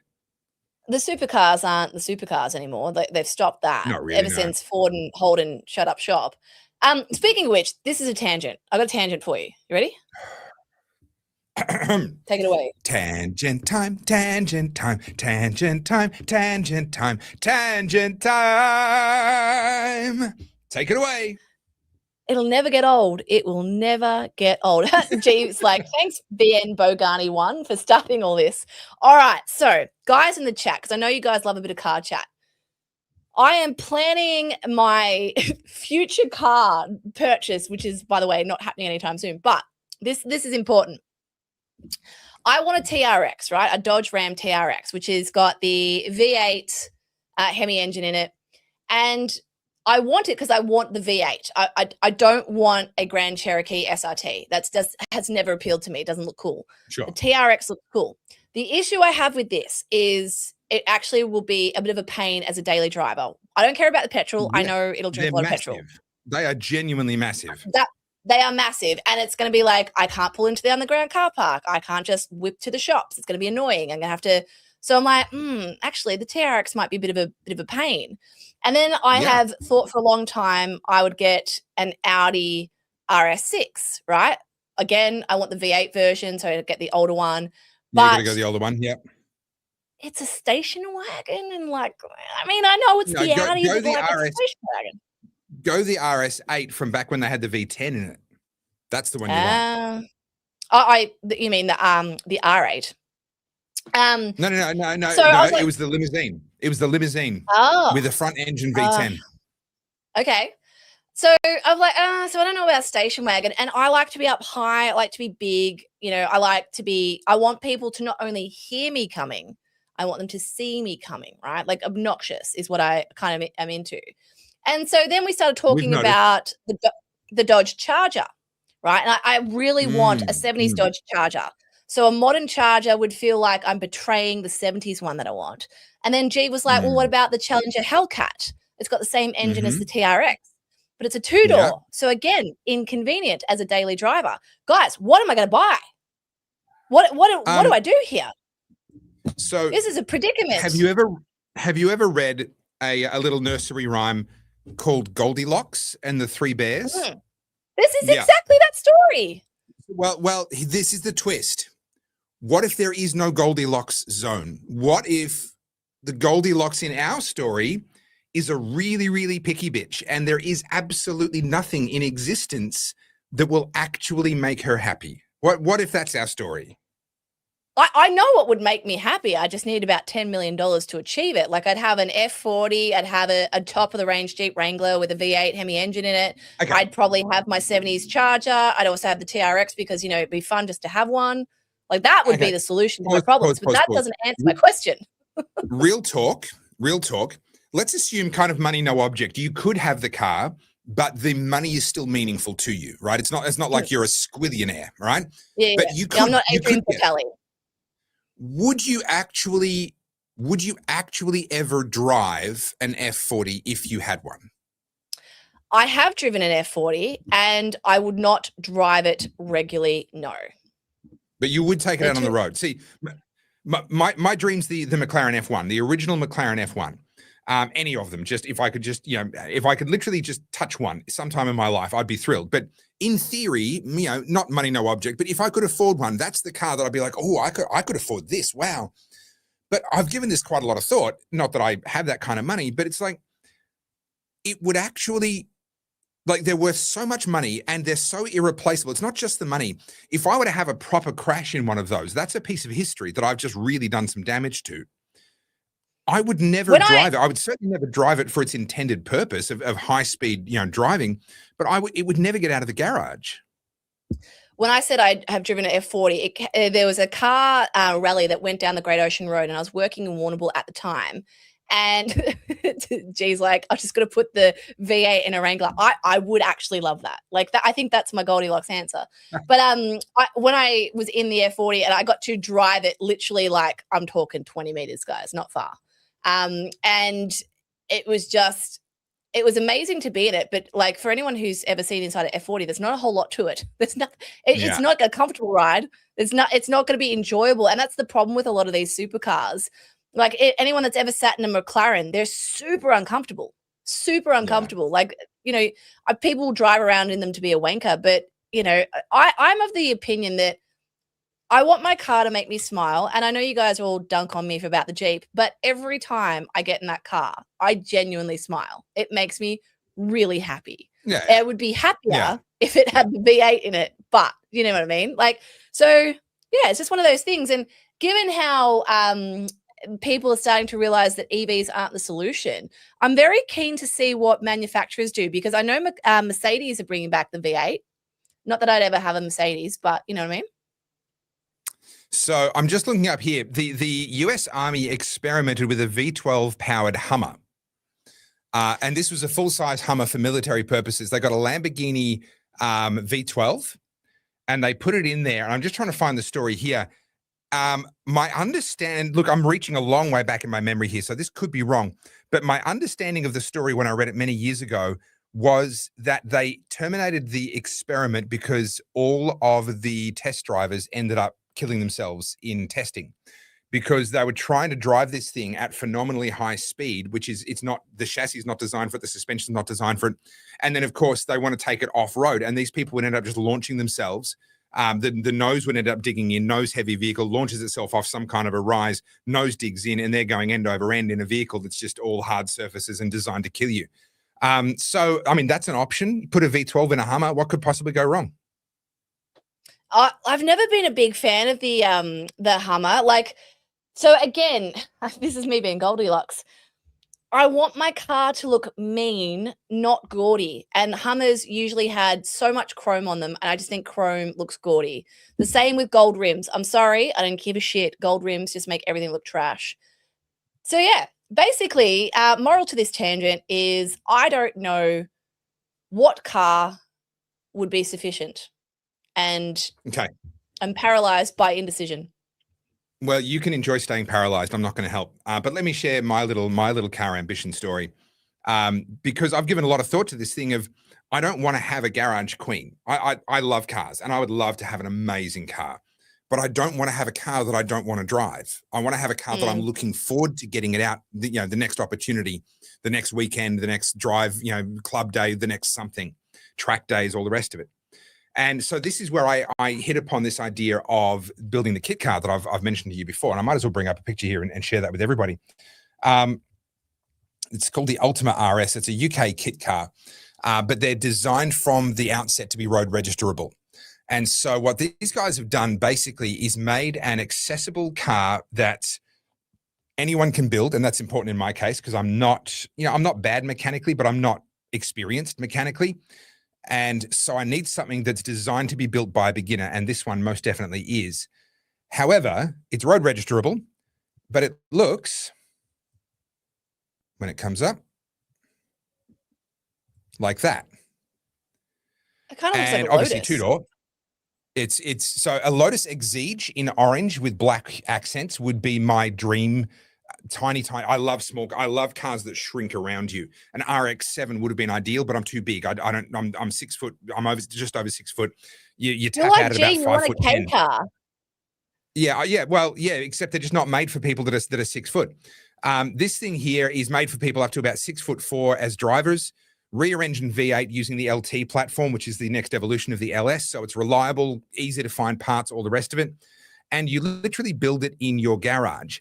And the thing with this is, and it's not cheap, it'll cost you the same as a decent Porsche, but it has better performance than a Porsche.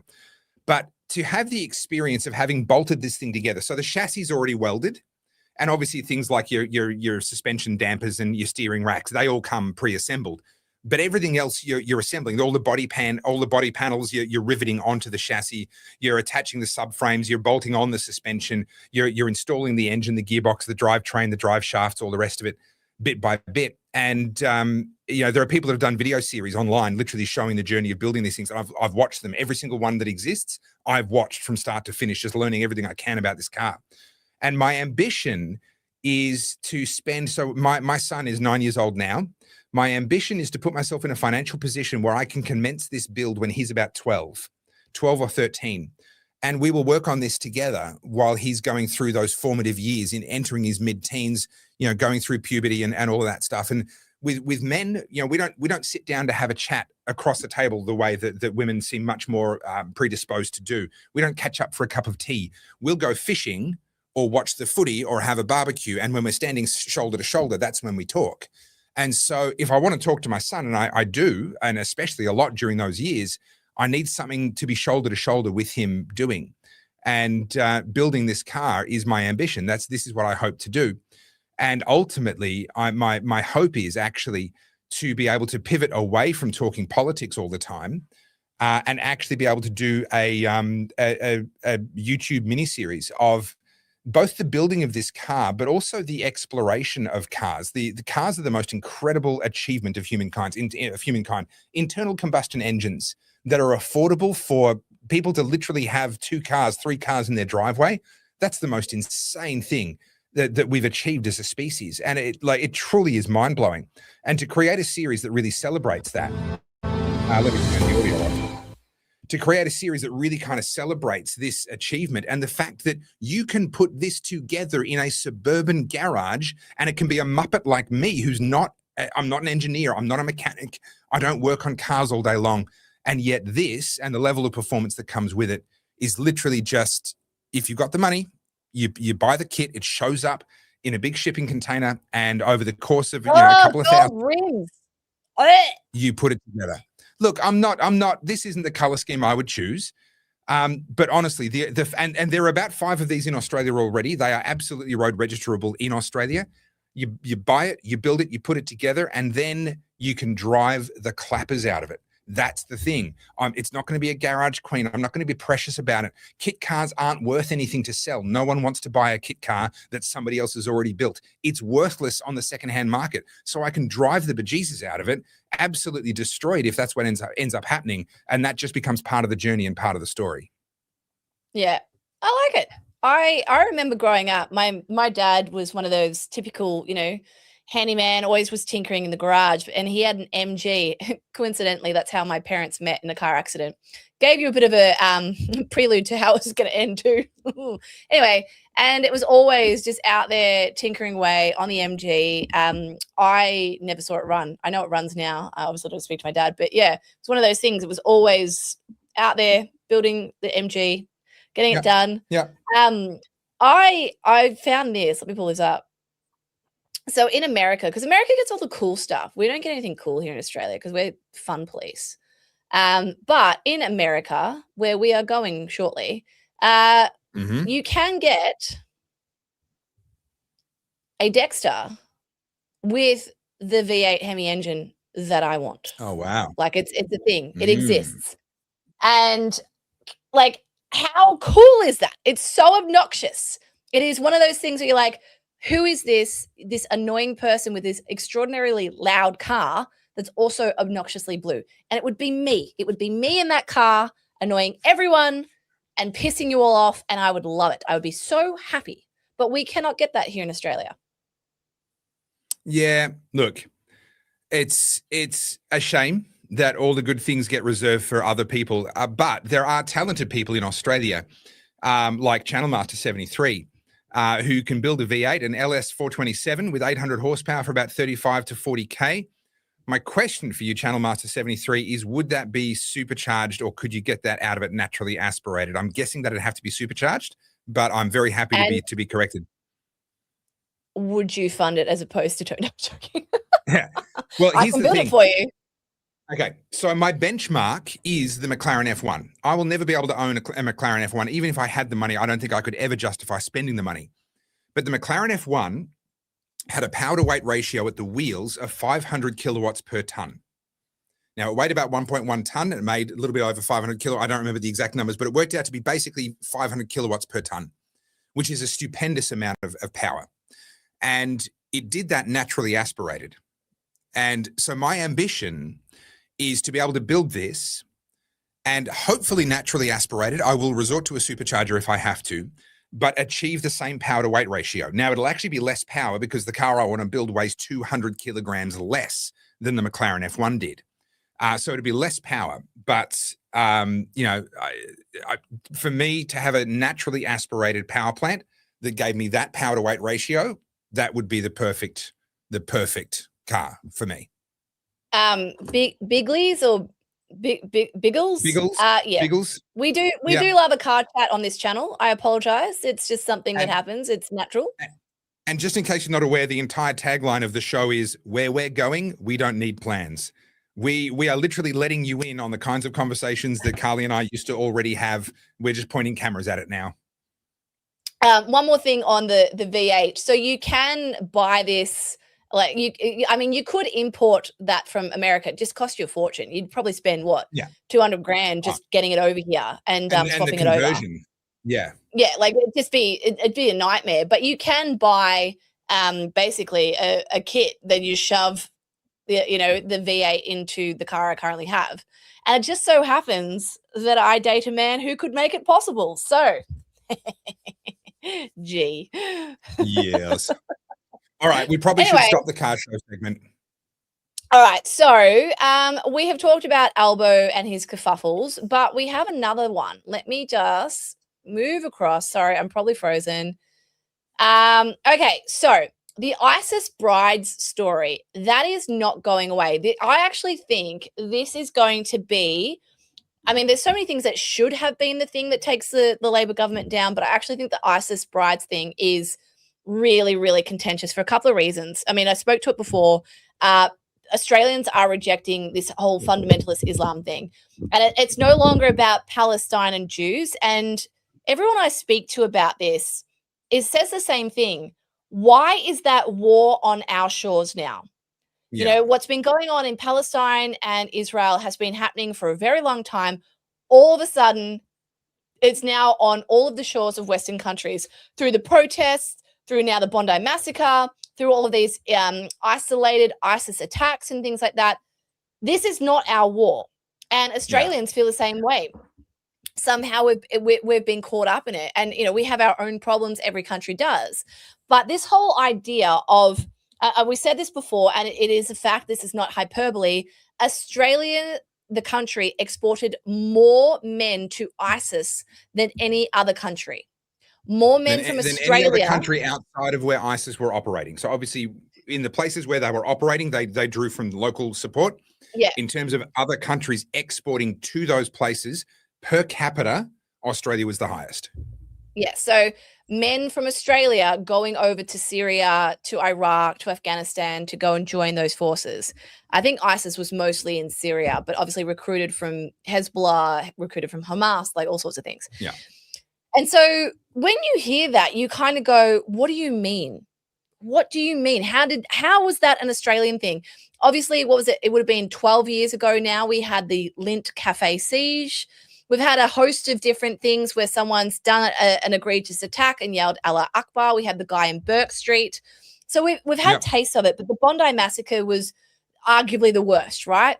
Outside of Port Arthur, it's probably the worst thing that's ever happened. But in terms of terror attacks, as in by definition motivated by a political or other ideology, that is the deadliest in Australia on Australian shores. Sorry, sorry, Topher, I'm going to have to correct you there. It was not at all motivated by a religious ideology. It was not. It was the suggestion that it might be Islam is actually wildly Islamophobic. It was right-wing extremism, I'll have you know. Well, and we know that because that's what Albanese was talking about in the weeks following the attack. And so, and again, I've called this episode "The Gaslighting Isn't Working Anymore," and this is that whole "we know you're lying, you know that we know that you're lying, and we're walking away."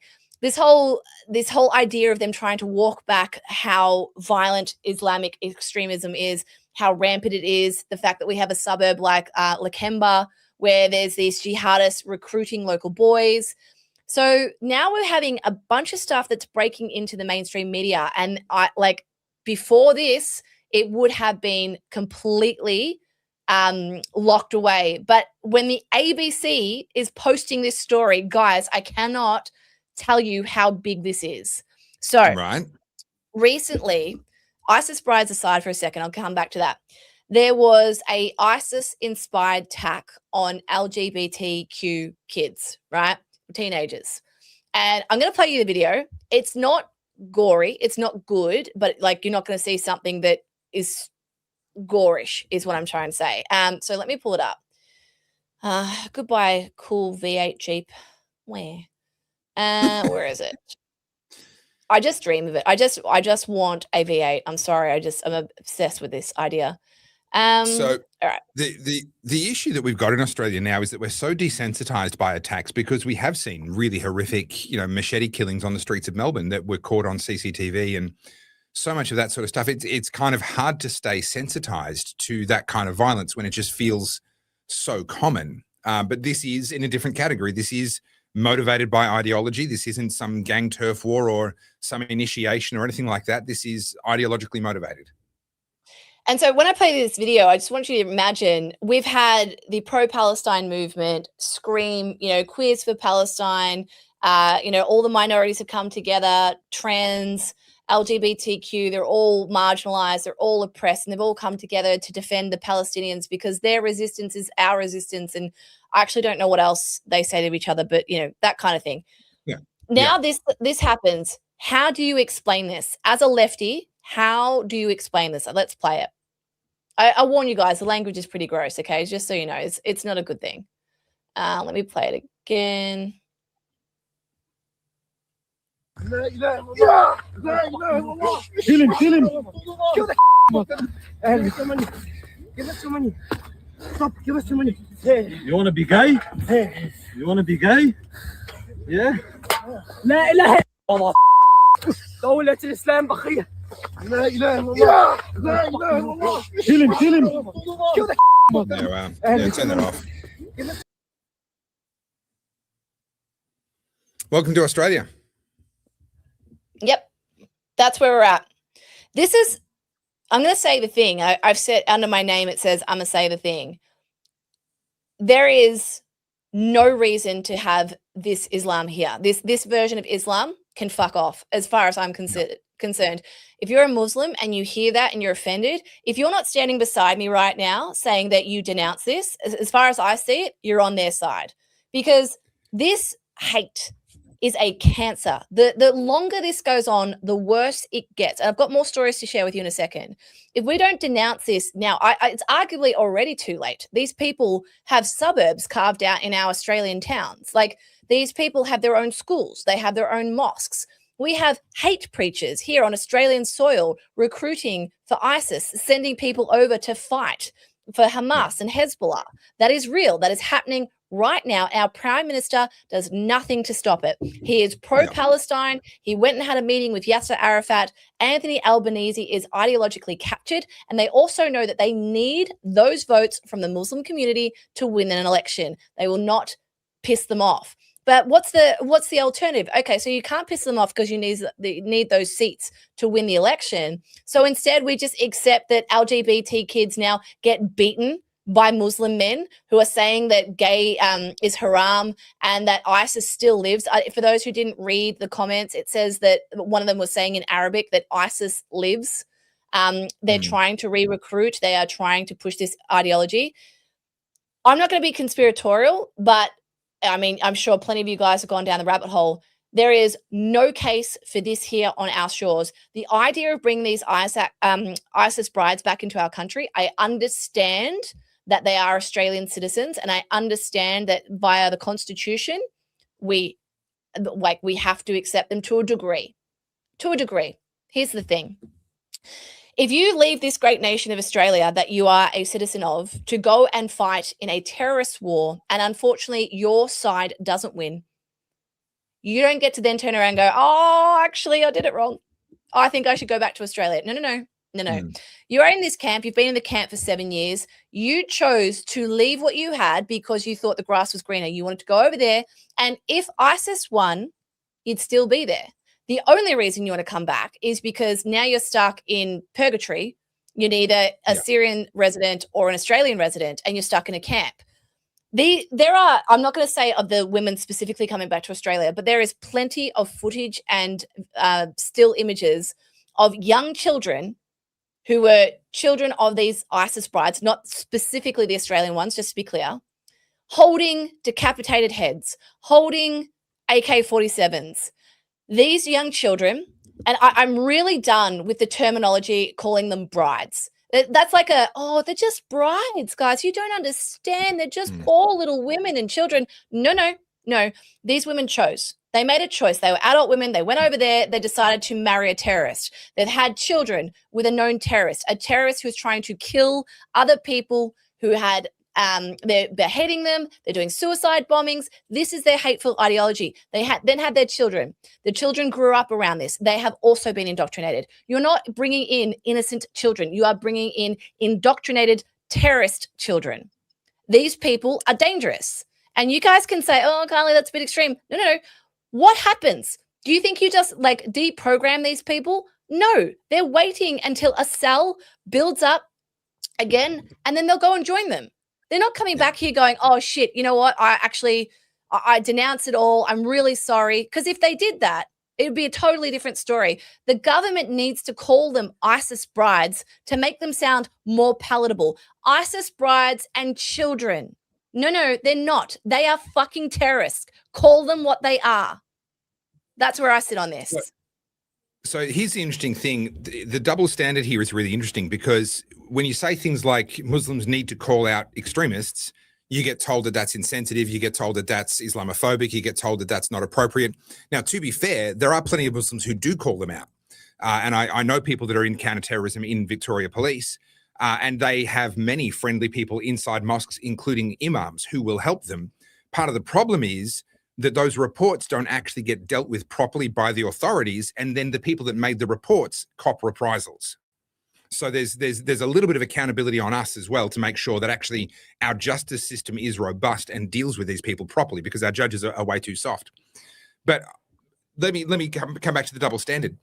I'm very hard on people who cross that line and into saying, oh, well, white people are better than other colors. We're genetically superior. We're a superior race. And they may not use that terminology exactly, but they want Australia to be a white Australia. They want, just because our culture came from Europe, which was white, they say, well, it has to stay white. Well, hang on, one of these things does not lead to the other.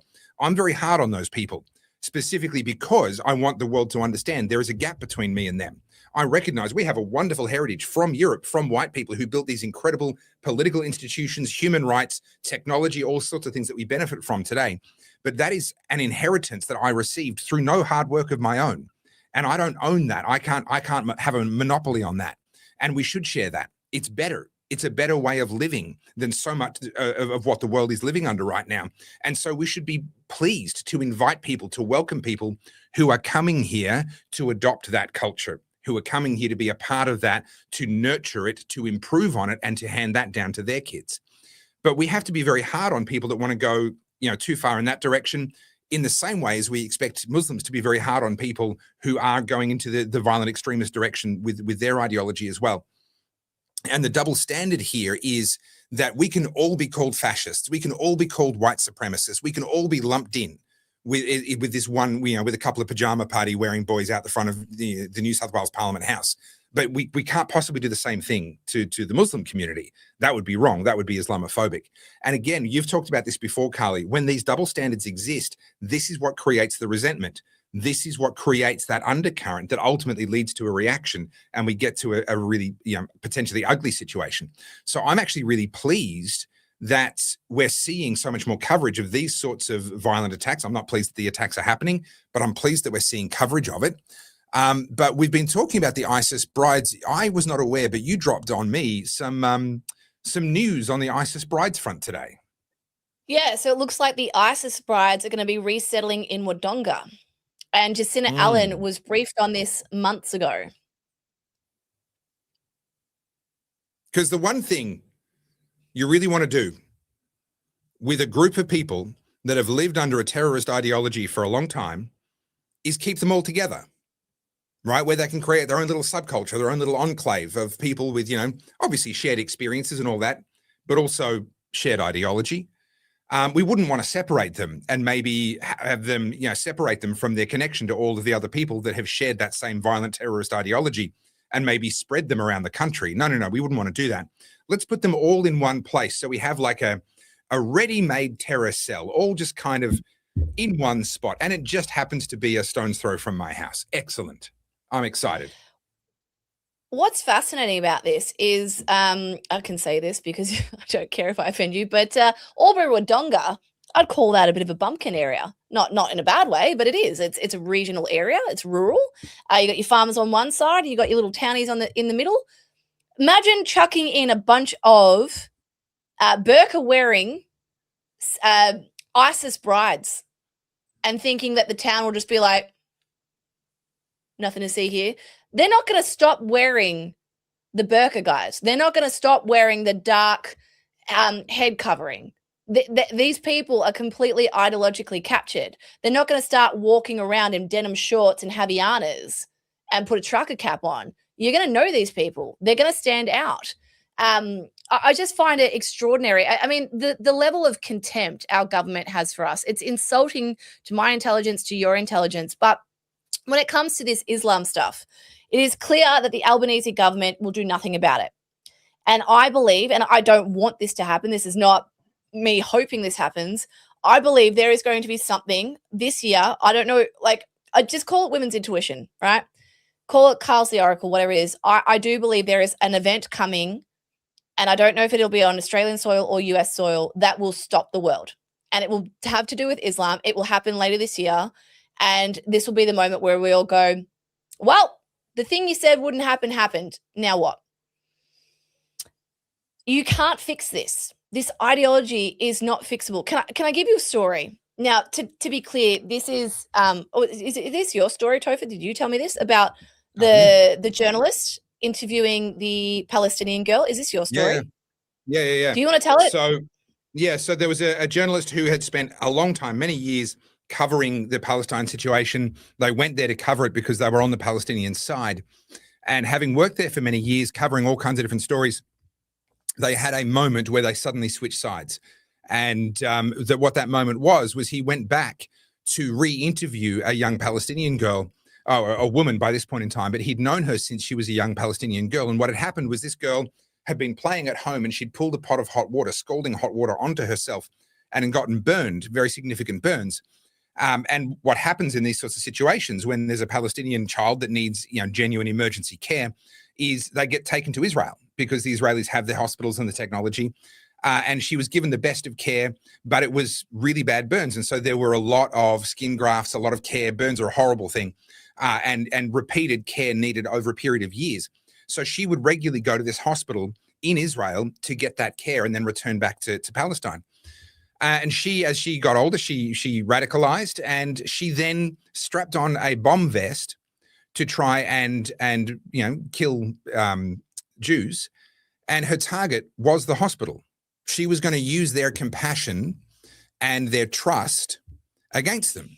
Now, as it so happened, a border guard sort of figured out that something was sus. She tried to set off the bomb at the border and kill the guards, and the bomb failed. And so she, of course, was arrested and ultimately was then sent back to Palestine after, I think, a period in prison. The journalist then went and interviewed her again. And having interviewed her multiple times over the course of her medical journey and so forth, and she said to the journalist point blank, I want to go back and do it again. My regret is that the bomb failed and I didn't get to die a martyr's death. And if I get the chance, I'll go back and I'll do it again, and I'll do it right this time. And it was that conversation that turned this journalist completely around. And he just went, there are humans on one side, and whatever's going on the other side, it's not something that I recognize. It doesn't look human. Yeah, look, I mean, I've seen enough, but I want to segue across to Iranians. So on Monday night, for those who didn't see it, I played a reel that I put together, and it was me calling out Senator Tame with her remarks about Pauline Hanson going back going to the USA, packing up her bags. And in that reel, I contrasted to the fact that in Afghanistan right now, they have just legislated, the Taliban has legislated that domestic violence is now acceptable by law. And I was saying, how isn't it such a testament to our generosity that an Afghan-born refugee can ascend to our Senate and wear the hijab, where Iranians right now are facing death to try and remove it, right? Yeah. That reel has gone mega viral. It has been shared over 8,000 times, mostly through the Iranian community. Obviously, lots of Aussies as well. But an extraordinarily huge amount of Iranians have come into my DMs, have followed me, and have been talking to me. And look, I only know a little bit about Iran. I'm not pretending to be some kind of scholar on it. But I've been having these conversations for months and talking to these people. And what they tell me is, we begged you to take this seriously for decades. We have begged you to understand what radical Islam is, what these people do. You cannot unprogram them. You cannot fix it. There is no recovery. And the Iranians, I mean, aside from what's going on there in Iran at the moment and their resistance, they know this culture. They know this death cult. You cannot fix it. And these people are still living through it. And the West, the progressive left, the feminists will not heed their warning. And it's extraordinary to me. You have got beautiful women who are, I don't mean just aesthetically beautiful. I mean, gorgeous women who are intelligent, who are smart, who have been able to come to Australia and tell us their story. And it's still not good enough. Like, I don't know what the left want. What do you need to listen to people? It's like the people who left the Soviet Union, or people who have defected from North Korea, or Cubans who have fled and migrated to Florida. And the left will hear their stories about socialism or communism and say, no, you're wrong. It's just extraordinary to me. I don't understand it. Yeah. But this is, I mean, these people, you have to be supremely confident in your worldview in spite of the evidence to have that worldview. There is so much evidence that worldview is messed up, is wrong. You only have to look at the history of socialism and centralized power to see that, and yet they still argue for socialism and for centralized power. And what they've done is they've gone so deep into this perspective of the enemy of my enemy is my friend, that they think anyone who's anti-West is on their side. And just the foolishness of that is so obvious to anyone that isn't them, but somehow they can't see that. Yeah. And so, I mean, we've talked about this before, but G and I were having this conversation. I think it's worth bringing up again. The term multiculturalism, right? It implies that multiple cultures can live together in this like utopia. And what we mean by culture is you can have the Islamists, the Jews, the Southeast Asians, the Indians, the South Africans, the South Americans, and all of our culture, this beautiful big melting pot of culture where we all have vastly different ideologies, can all just happily coexist. We know that doesn't work. We know that fails. The other term that no one seems to want to use that I think is important, and I know we've talked about it before, is Australia is a multinational country. We have multi-ethnic, right? Ethnic. Yeah. We have plenty of people who have come with very diverse ethnicities. You might be Afghani, you might be Iranian, you might be Bolivian, you might be Argentinian. So long as you came here to Australia, because you liked our culture and our way of life, I accept you as your own, as our own. Yeah. You come to Australia as a migrant from one of these countries, and you say, you know what, Australia, you got it right. I love Australia. I love Australians. I want to be here. I want to be part of you. I'm going to assimilate. They're the people we want. And this is why, so you said before about denouncing the NSN and the super far right. I'm in the same category as you. The pajama parties. I am a world traveler. I am someone that loves all cultures where they are. I don't believe that we can live together. Not because they're bad people, just the ideologies go like this, right?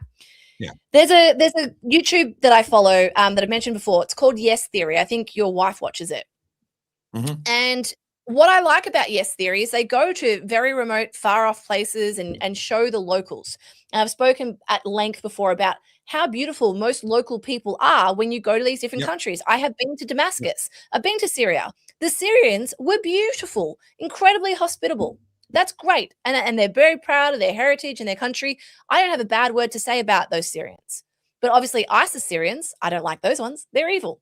Yeah. The point I make about this is watching these Yes Theory videos, their whole thing, right? The premise of these videos is to make you feel like we're all people at the end of the day and we all can get along. They recently did a video on Pakistan and they went to the border of this town. I can't remember, it starts with P, and it's neighboring Afghanistan. It's up towards the mountains. And they were showing the locals and how friendly they were. And there's this massive emphasis on the friendliness. And they did seem very lovely. And I was watching this footage and I couldn't help but notice that there was one thing missing through almost 45 minutes of footage. What do you think that was? Women? There was not a single woman, not one. And I was watching it going, when are they going to address the elephant in the room? And they did, thankfully. They did at the end of the video. Yeah. They said, one thing that, you guys might notice is there has not been a single woman. And then they ask their new friend, their new Pakistani friend, they said, oh, in my culture, we have lots of women. He says, in our culture, the women are over there. It's better for them. Yeah. It's safer for them, right? He was giving the political answer. Yeah. And I couldn't help but think, like, I'm sure they're lovely. I'm sure they're amazing. But that culture of segregation of men are more superior than women, I'm sorry, that does not belong in Australia. If you're a Pakistani man and you want to migrate here with your wife, she better have as much freedom as me. And this is the thing, and this is why it's so important to distinguish between a multi-ethnic, where people from different ethnic origins, people with different human DNA can coexist. That's fine. I've got no problem with that. But this multiculturalism, and people have gotten at me in the past because they can't comprehend that, because they're anti-multiculturalism, they extend that to say, well, therefore we have to keep people of a different color out of Australia because they're not from our culture. Well, yeah, maybe they're not from our culture, but they can adopt our culture. And I will argue, and I'm sorry to repeat myself, but for anyone that's new, Australia has been very, very much destroyed by people who do not share our culture. And the ones in particular, you'll know their names as well. They had names like Turnbull and Gillard and Rudd and Albanese. These are Europeans, but they do not share our culture. They are not Australians culturally. They are elitists, and they hate the country that they came to be the prime ministers of at various different times. So just because someone shares your skin color, just because someone comes from a similar part of the world to you, doesn't mean that they actually share your culture. And there are many, many first-generation immigrants who I would say I actually have far more culturally in common with than I have with the likes of Anthony Albanese. I have very little in common, culturally speaking, with Anthony Albanese. And where people get hung up is, a lot of people, when they say, oh, I love multiculturalism, what they mean is the most superficial level. What they mean is, I love the fact that there's lots of different cuisine available. And I like seeing people walk down the street in kind of their traditional garb, whatever that may be. I love, at certain times of the year, Indians will walk around in these amazing outfits. And one of the advantages of having darker colored skin is that you can wear bolder and brighter clothing and it looks fantastic. When someone like me does that, it looks ridiculous. And so that superficial element, I'm with you 100%. I love that stuff. But actually, the culture goes much deeper than that. The culture goes to women are not the same as men. A woman's word in a court of law doesn't hold the same weight as a man's word in a court of law. You can be beaten up for being gay. These are the things and when people say I love multiculturalism and they only mean it at that superficial level, what they're not acknowledging is actually the people that have come here not to become Australian, they've come here to bring their culture. They're bringing all of it, not just the superficial bits that look nice as you look at the food delivery app and decide what you're going to eat tonight. 100%. And they're building enclaves. They're not assimilating at all.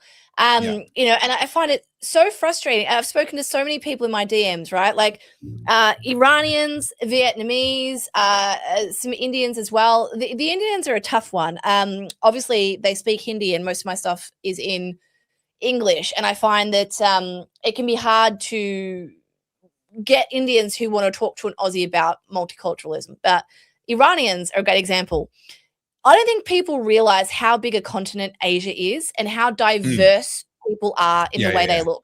It's like when people denounce all Russians or call Russians all white people. Russians can look Asian. They can look Mongolian. They can look almost Afghani and Arab. Like Russia is a huge country. And this shows people's ignorance with geography and migration. But, when you throw out a pejorative like, I don't want those people here, and you say that about all our Arabs are terrible. Well, no, they're not. Not at all. Yeah. And then you look at Iran, for example, and how different they look physically. It's the same with Indians. They're not all the same look. And so when you say these stupid things like that, it just makes you sound, racist, obviously. But, you can have people of all walks of life who are totally different ethnicity, but all have a shared common goal of living in a good neighborhood, having a safe upbringing for their family, wanting to be able to provide for the people that they love. And then you have people who bring in their culture, which is that women should be segregated. And I'm going to give you an example of this right now. Right now in Australia, in Melbourne, we have an Islamic school who is tracking women's menstrual cycles so that they can segregate the women during prayer. I'm sorry, I'll say the thing. This is barbaric. This is disgusting. The fact that this is able, I don't give a fuck about your religion. The fact that your religion, your ideology trumps our human rights as an Australian citizen here in Australia, go fuck yourself. I don't care about your ideology. This is Australia. You are tracking someone's menstrual cycle, so much so, I'm sorry for all the guys. I know you all freak out when women say period. If they haven't confirmed that they're bleeding yet, the women are punished for being liars. I don't want to give you all a biology lesson, but some periods aren't like clockwork. Sometimes they're longer, sometimes they're shorter, sometimes you don't know when it's coming, sometimes it comes early, sometimes it comes late, particularly when you're a fucking teenager. The idea that there is a school here in Victoria, here in Melbourne, tracking the menstrual cycle of women is fucked. This must be condemned from the state all the way up to federal politics. This should not be happening. I am fucking outraged by this. It is disgusting. Yeah. I mean, the breaches of privacy, breaches of human rights, breaches of discrimination law in Australia. I would hope that the prosecutions are going to come out of this simply because they are literally discriminating on the basis of someone's gender. Although these days, I mean, if it went to court, they could probably just argue, well, men can have periods too, and they'd probably be able to get away with it on that basis. That's how ridiculous we've become. But no, look, I couldn't agree with you more. And when you have a culture that wants to obsess over these sorts of things and wants to run their schools their way in this sense, I've got a problem with that. Now, again, I'm going to say it again. I'm glad that we know about this. I'm glad that they do it openly. I like to know about these sorts of things so that we can argue back, so that we can say, hey, that's not acceptable here. And we can bring these things into the light. That there's a lot of things I could say, but probably shouldn't on this one. But yes to everything that you've said. That is absolutely barbaric. It is absolutely unacceptable. And I will be watching with a great deal of interest to see whether the courts, whether the police, and whether Albanese has enough backbone to actually do something about that. This is unconscionable. I just you guys know I'm not a feminist. I'm not someone that gets, butthurt about stupid things that most feminists get upset about. But this one enrages me. I'm sickened by this. The idea that Australian citizens, your citizenship trumps everything. Your fucking religion, your culture, your ideology is all below the fact that you are an Australian citizen and you have inherent rights as laid out in our constitution. The fact that an Islamic school thinks they can rebuke, what am I trying to say? Like, ignore that. And their ideology, their fucking religion takes precedence over our rights as a citizen. Absolutely. This school should be shut down. I'm sorry. I am so upset about this. I am fucking outraged. Well, I think judging by the comments, people share your view on that, but that's probably enough on that topic. We've probably covered that one. We have. We need to end on a funny because we can't end on that. That is probably... That would be a little bit like us having a really good funny moment and then you deciding to talk about Iran. That would be a lot like that. Not that you would ever do that. No, I would never do that. I've never. I do have. It's not so much a funny, but it's pointing out the left's irony. And we'll finish with this. Your mate, Friendly Jordies. I know you're not a big fan, but he's been through some shit, right? Yep, Jordies had his house burnt down. It was firebombed. There's a lot going on. I don't agree with Jordies politically at all, but I think he's probably be a guy I could have a beer with. Do you know what I mean? Like, I don't think he's a bad person. And I think he like hams it up for his YouTube channel for sure. But he's currently in a row with a guy. I'm not going to be able to pronounce his name. And sorry, I'll probably freeze. Let me bring it up on screen. Is this the John Barrow thing all over again? No, this is a Four Corners journalist. This is an employee of the might be this one. Is it this one? This is an employee of the ABC. So a journalist for Four Corners, remember, taxpayer-funded ABC, has been writing threatening messages about Jordies. And I don't know the whole inside out, but Jordies, Mr. Labor stooge himself, is calling out the ABC and is calling out the fact that a public institution is being co-opted and that this person still is on paid leave. So this journalist has been given violent threats towards Jordy. There's leaked text messages. There's this whole thing going on. And I'm just finding it really encouraging that the left are now realizing that most people were right all along. The government, the ABC, all of this is corrupt to the fucking core. And I just find it fantastic that Jordies is the one going, hang on a minute. Well, don't keep me in suspense. Show me. Oh God, it's always behind the thing. Hang on. Let me see if I can find. Hang on. Okay. So here we go. This is from Media Watch themselves. So from what I understand, it stems from a podcast. I'm loose on the details. Jordy put up, if anyone wants to watch this, Jordy's put up a video today about this and he gives his point of view. So this Mahmoud Fazal is a journalist and he was on a podcast with this other guy who has a history of organized crime. And now this Mahmoud guy is basically implicated in it. And there's been leaked text messages talking about causing physical harm to Friendly Jordies. And the journalist made these claims. This came from the journalist of ABC was threatening Jordies. And the ABC haven't fired him. It's all been swept under the rug. The police aren't doing anything. There's been no charges. And we know that Jordy's house burnt down, right? So there's a lot going on here. And given that Jordies is like a bastion of the Labor Party, I'm like, I just find this really interesting. ABC is implicated in this. Well, so Jordy has a history of standing up on some issues. So the whole thing with John Barilaro, I think really speaks in Jordy's favor. Now, was that why his house got burnt down? Well, we'll probably never know, but it's certainly very suspicious timing through all of that. But he's got a history of standing up for himself when under a lot of pressure, and he's been through the ringer more than most. And lefty or not, I mean, I don't disagree with this assessment of him. But at the same time, that doesn't necessarily mean I'm just going to lump him in there and say, oh well, he doesn't matter, or what he's not right about anything. He's been right on a couple of things along the way. But this is what's happening here: is the left eating the left. we're watching this happen. We started the show talking about, what's happening in DC and Trump and the removal of the endangerment finding with the EPA and the World Economic Forum changing tack when it comes to power sources, etc. We're watching it happen at that level. We're watching it happen between Grace Tame and the Prime Minister. We're watching it happen between Jordies and the ABC. We're watching this kind of filter down through so many different layers and levels of society. And it's really going to be fascinating. And I'm mindful of the adage, and I think it was originally a Sun Tzu adage of never interrupt your enemy when he's making a mistake.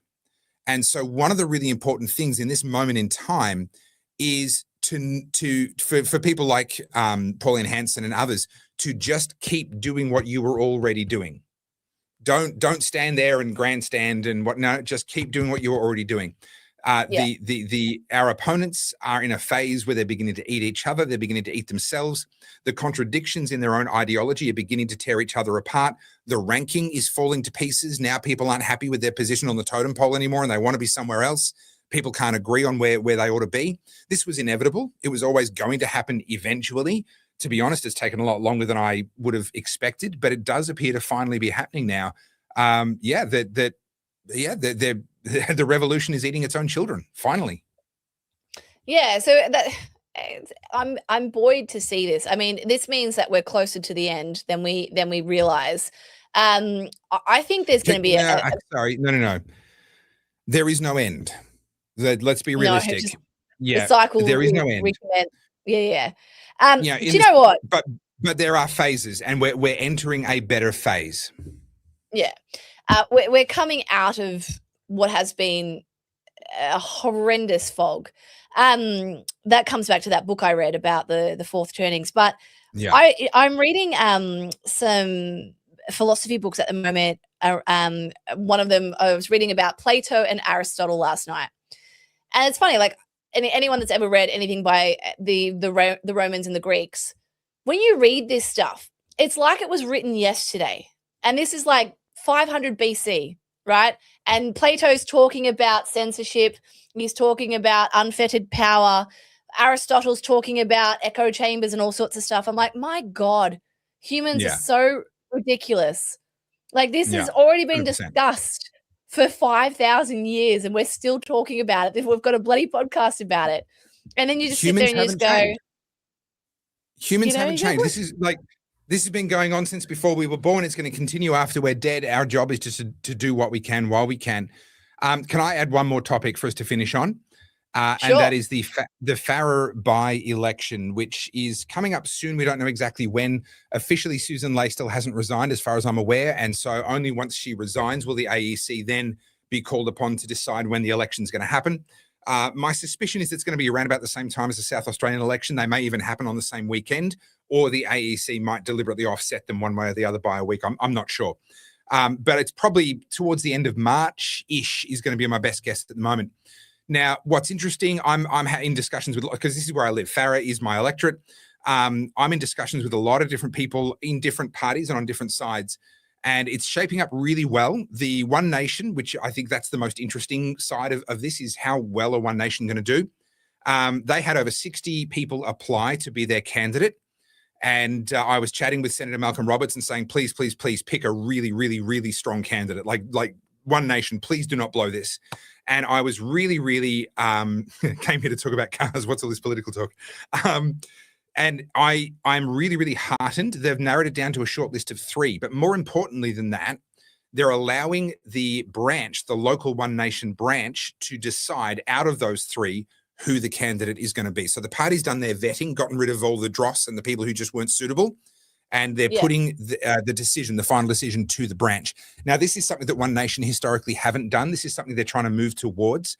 I think this is a part of the kind of the growing up of the One Nation party. It's a necessary step, putting in place governance that is not just Pauline making captain's calls. And this is a necessary thing. If this is a party that is going to present itself as a potential party of government at the next federal election, or certainly as the opposition in waiting at the next federal election, it cannot be a captain-run party. It cannot be Pauline Hanson's One Nation anymore. It has to be the people's One Nation. And so devolving power down to branches is exactly what they need to do, and that is what they're doing.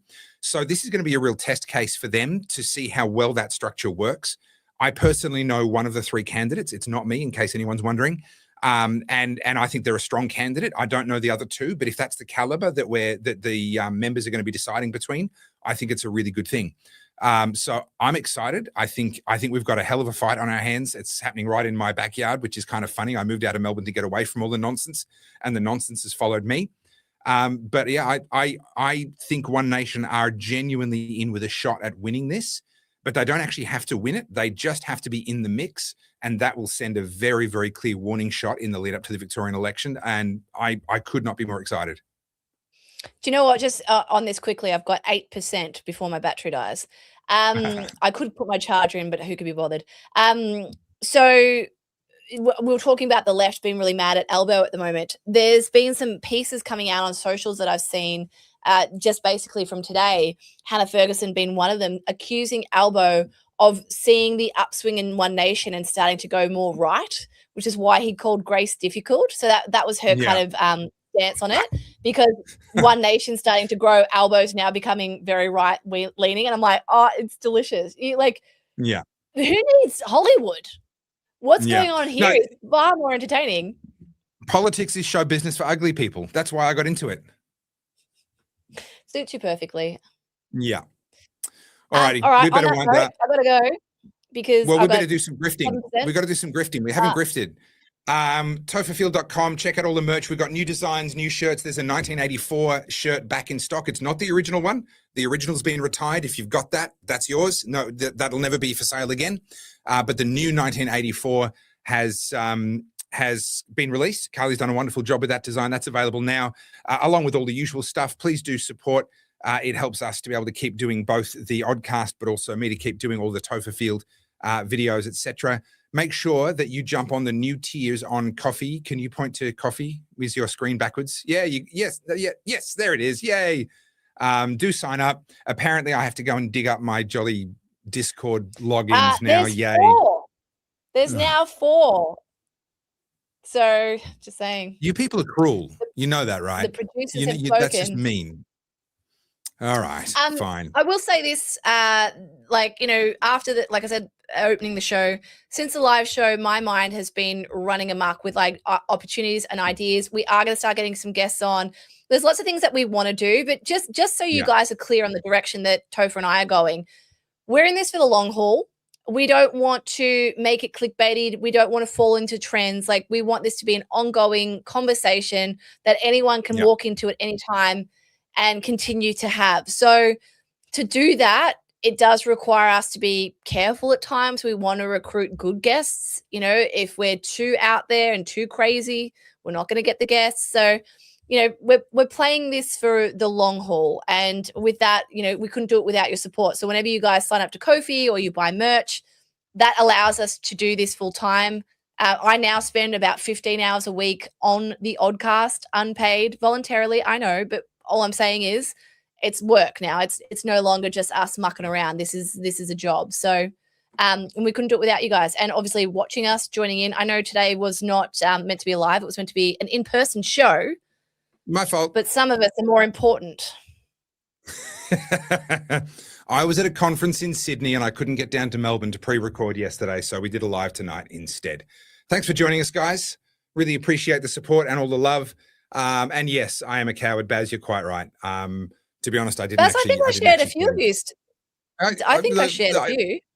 Yeah, I would have thought we put up a few, but get Rowan Dean on. You know what? I should. I'm penning an article for him at the moment, and I should when I send that into him, I should actually ask him if he'll come on. That would be fun. That would be a lot of fun. All right, guys. Bye. Bye.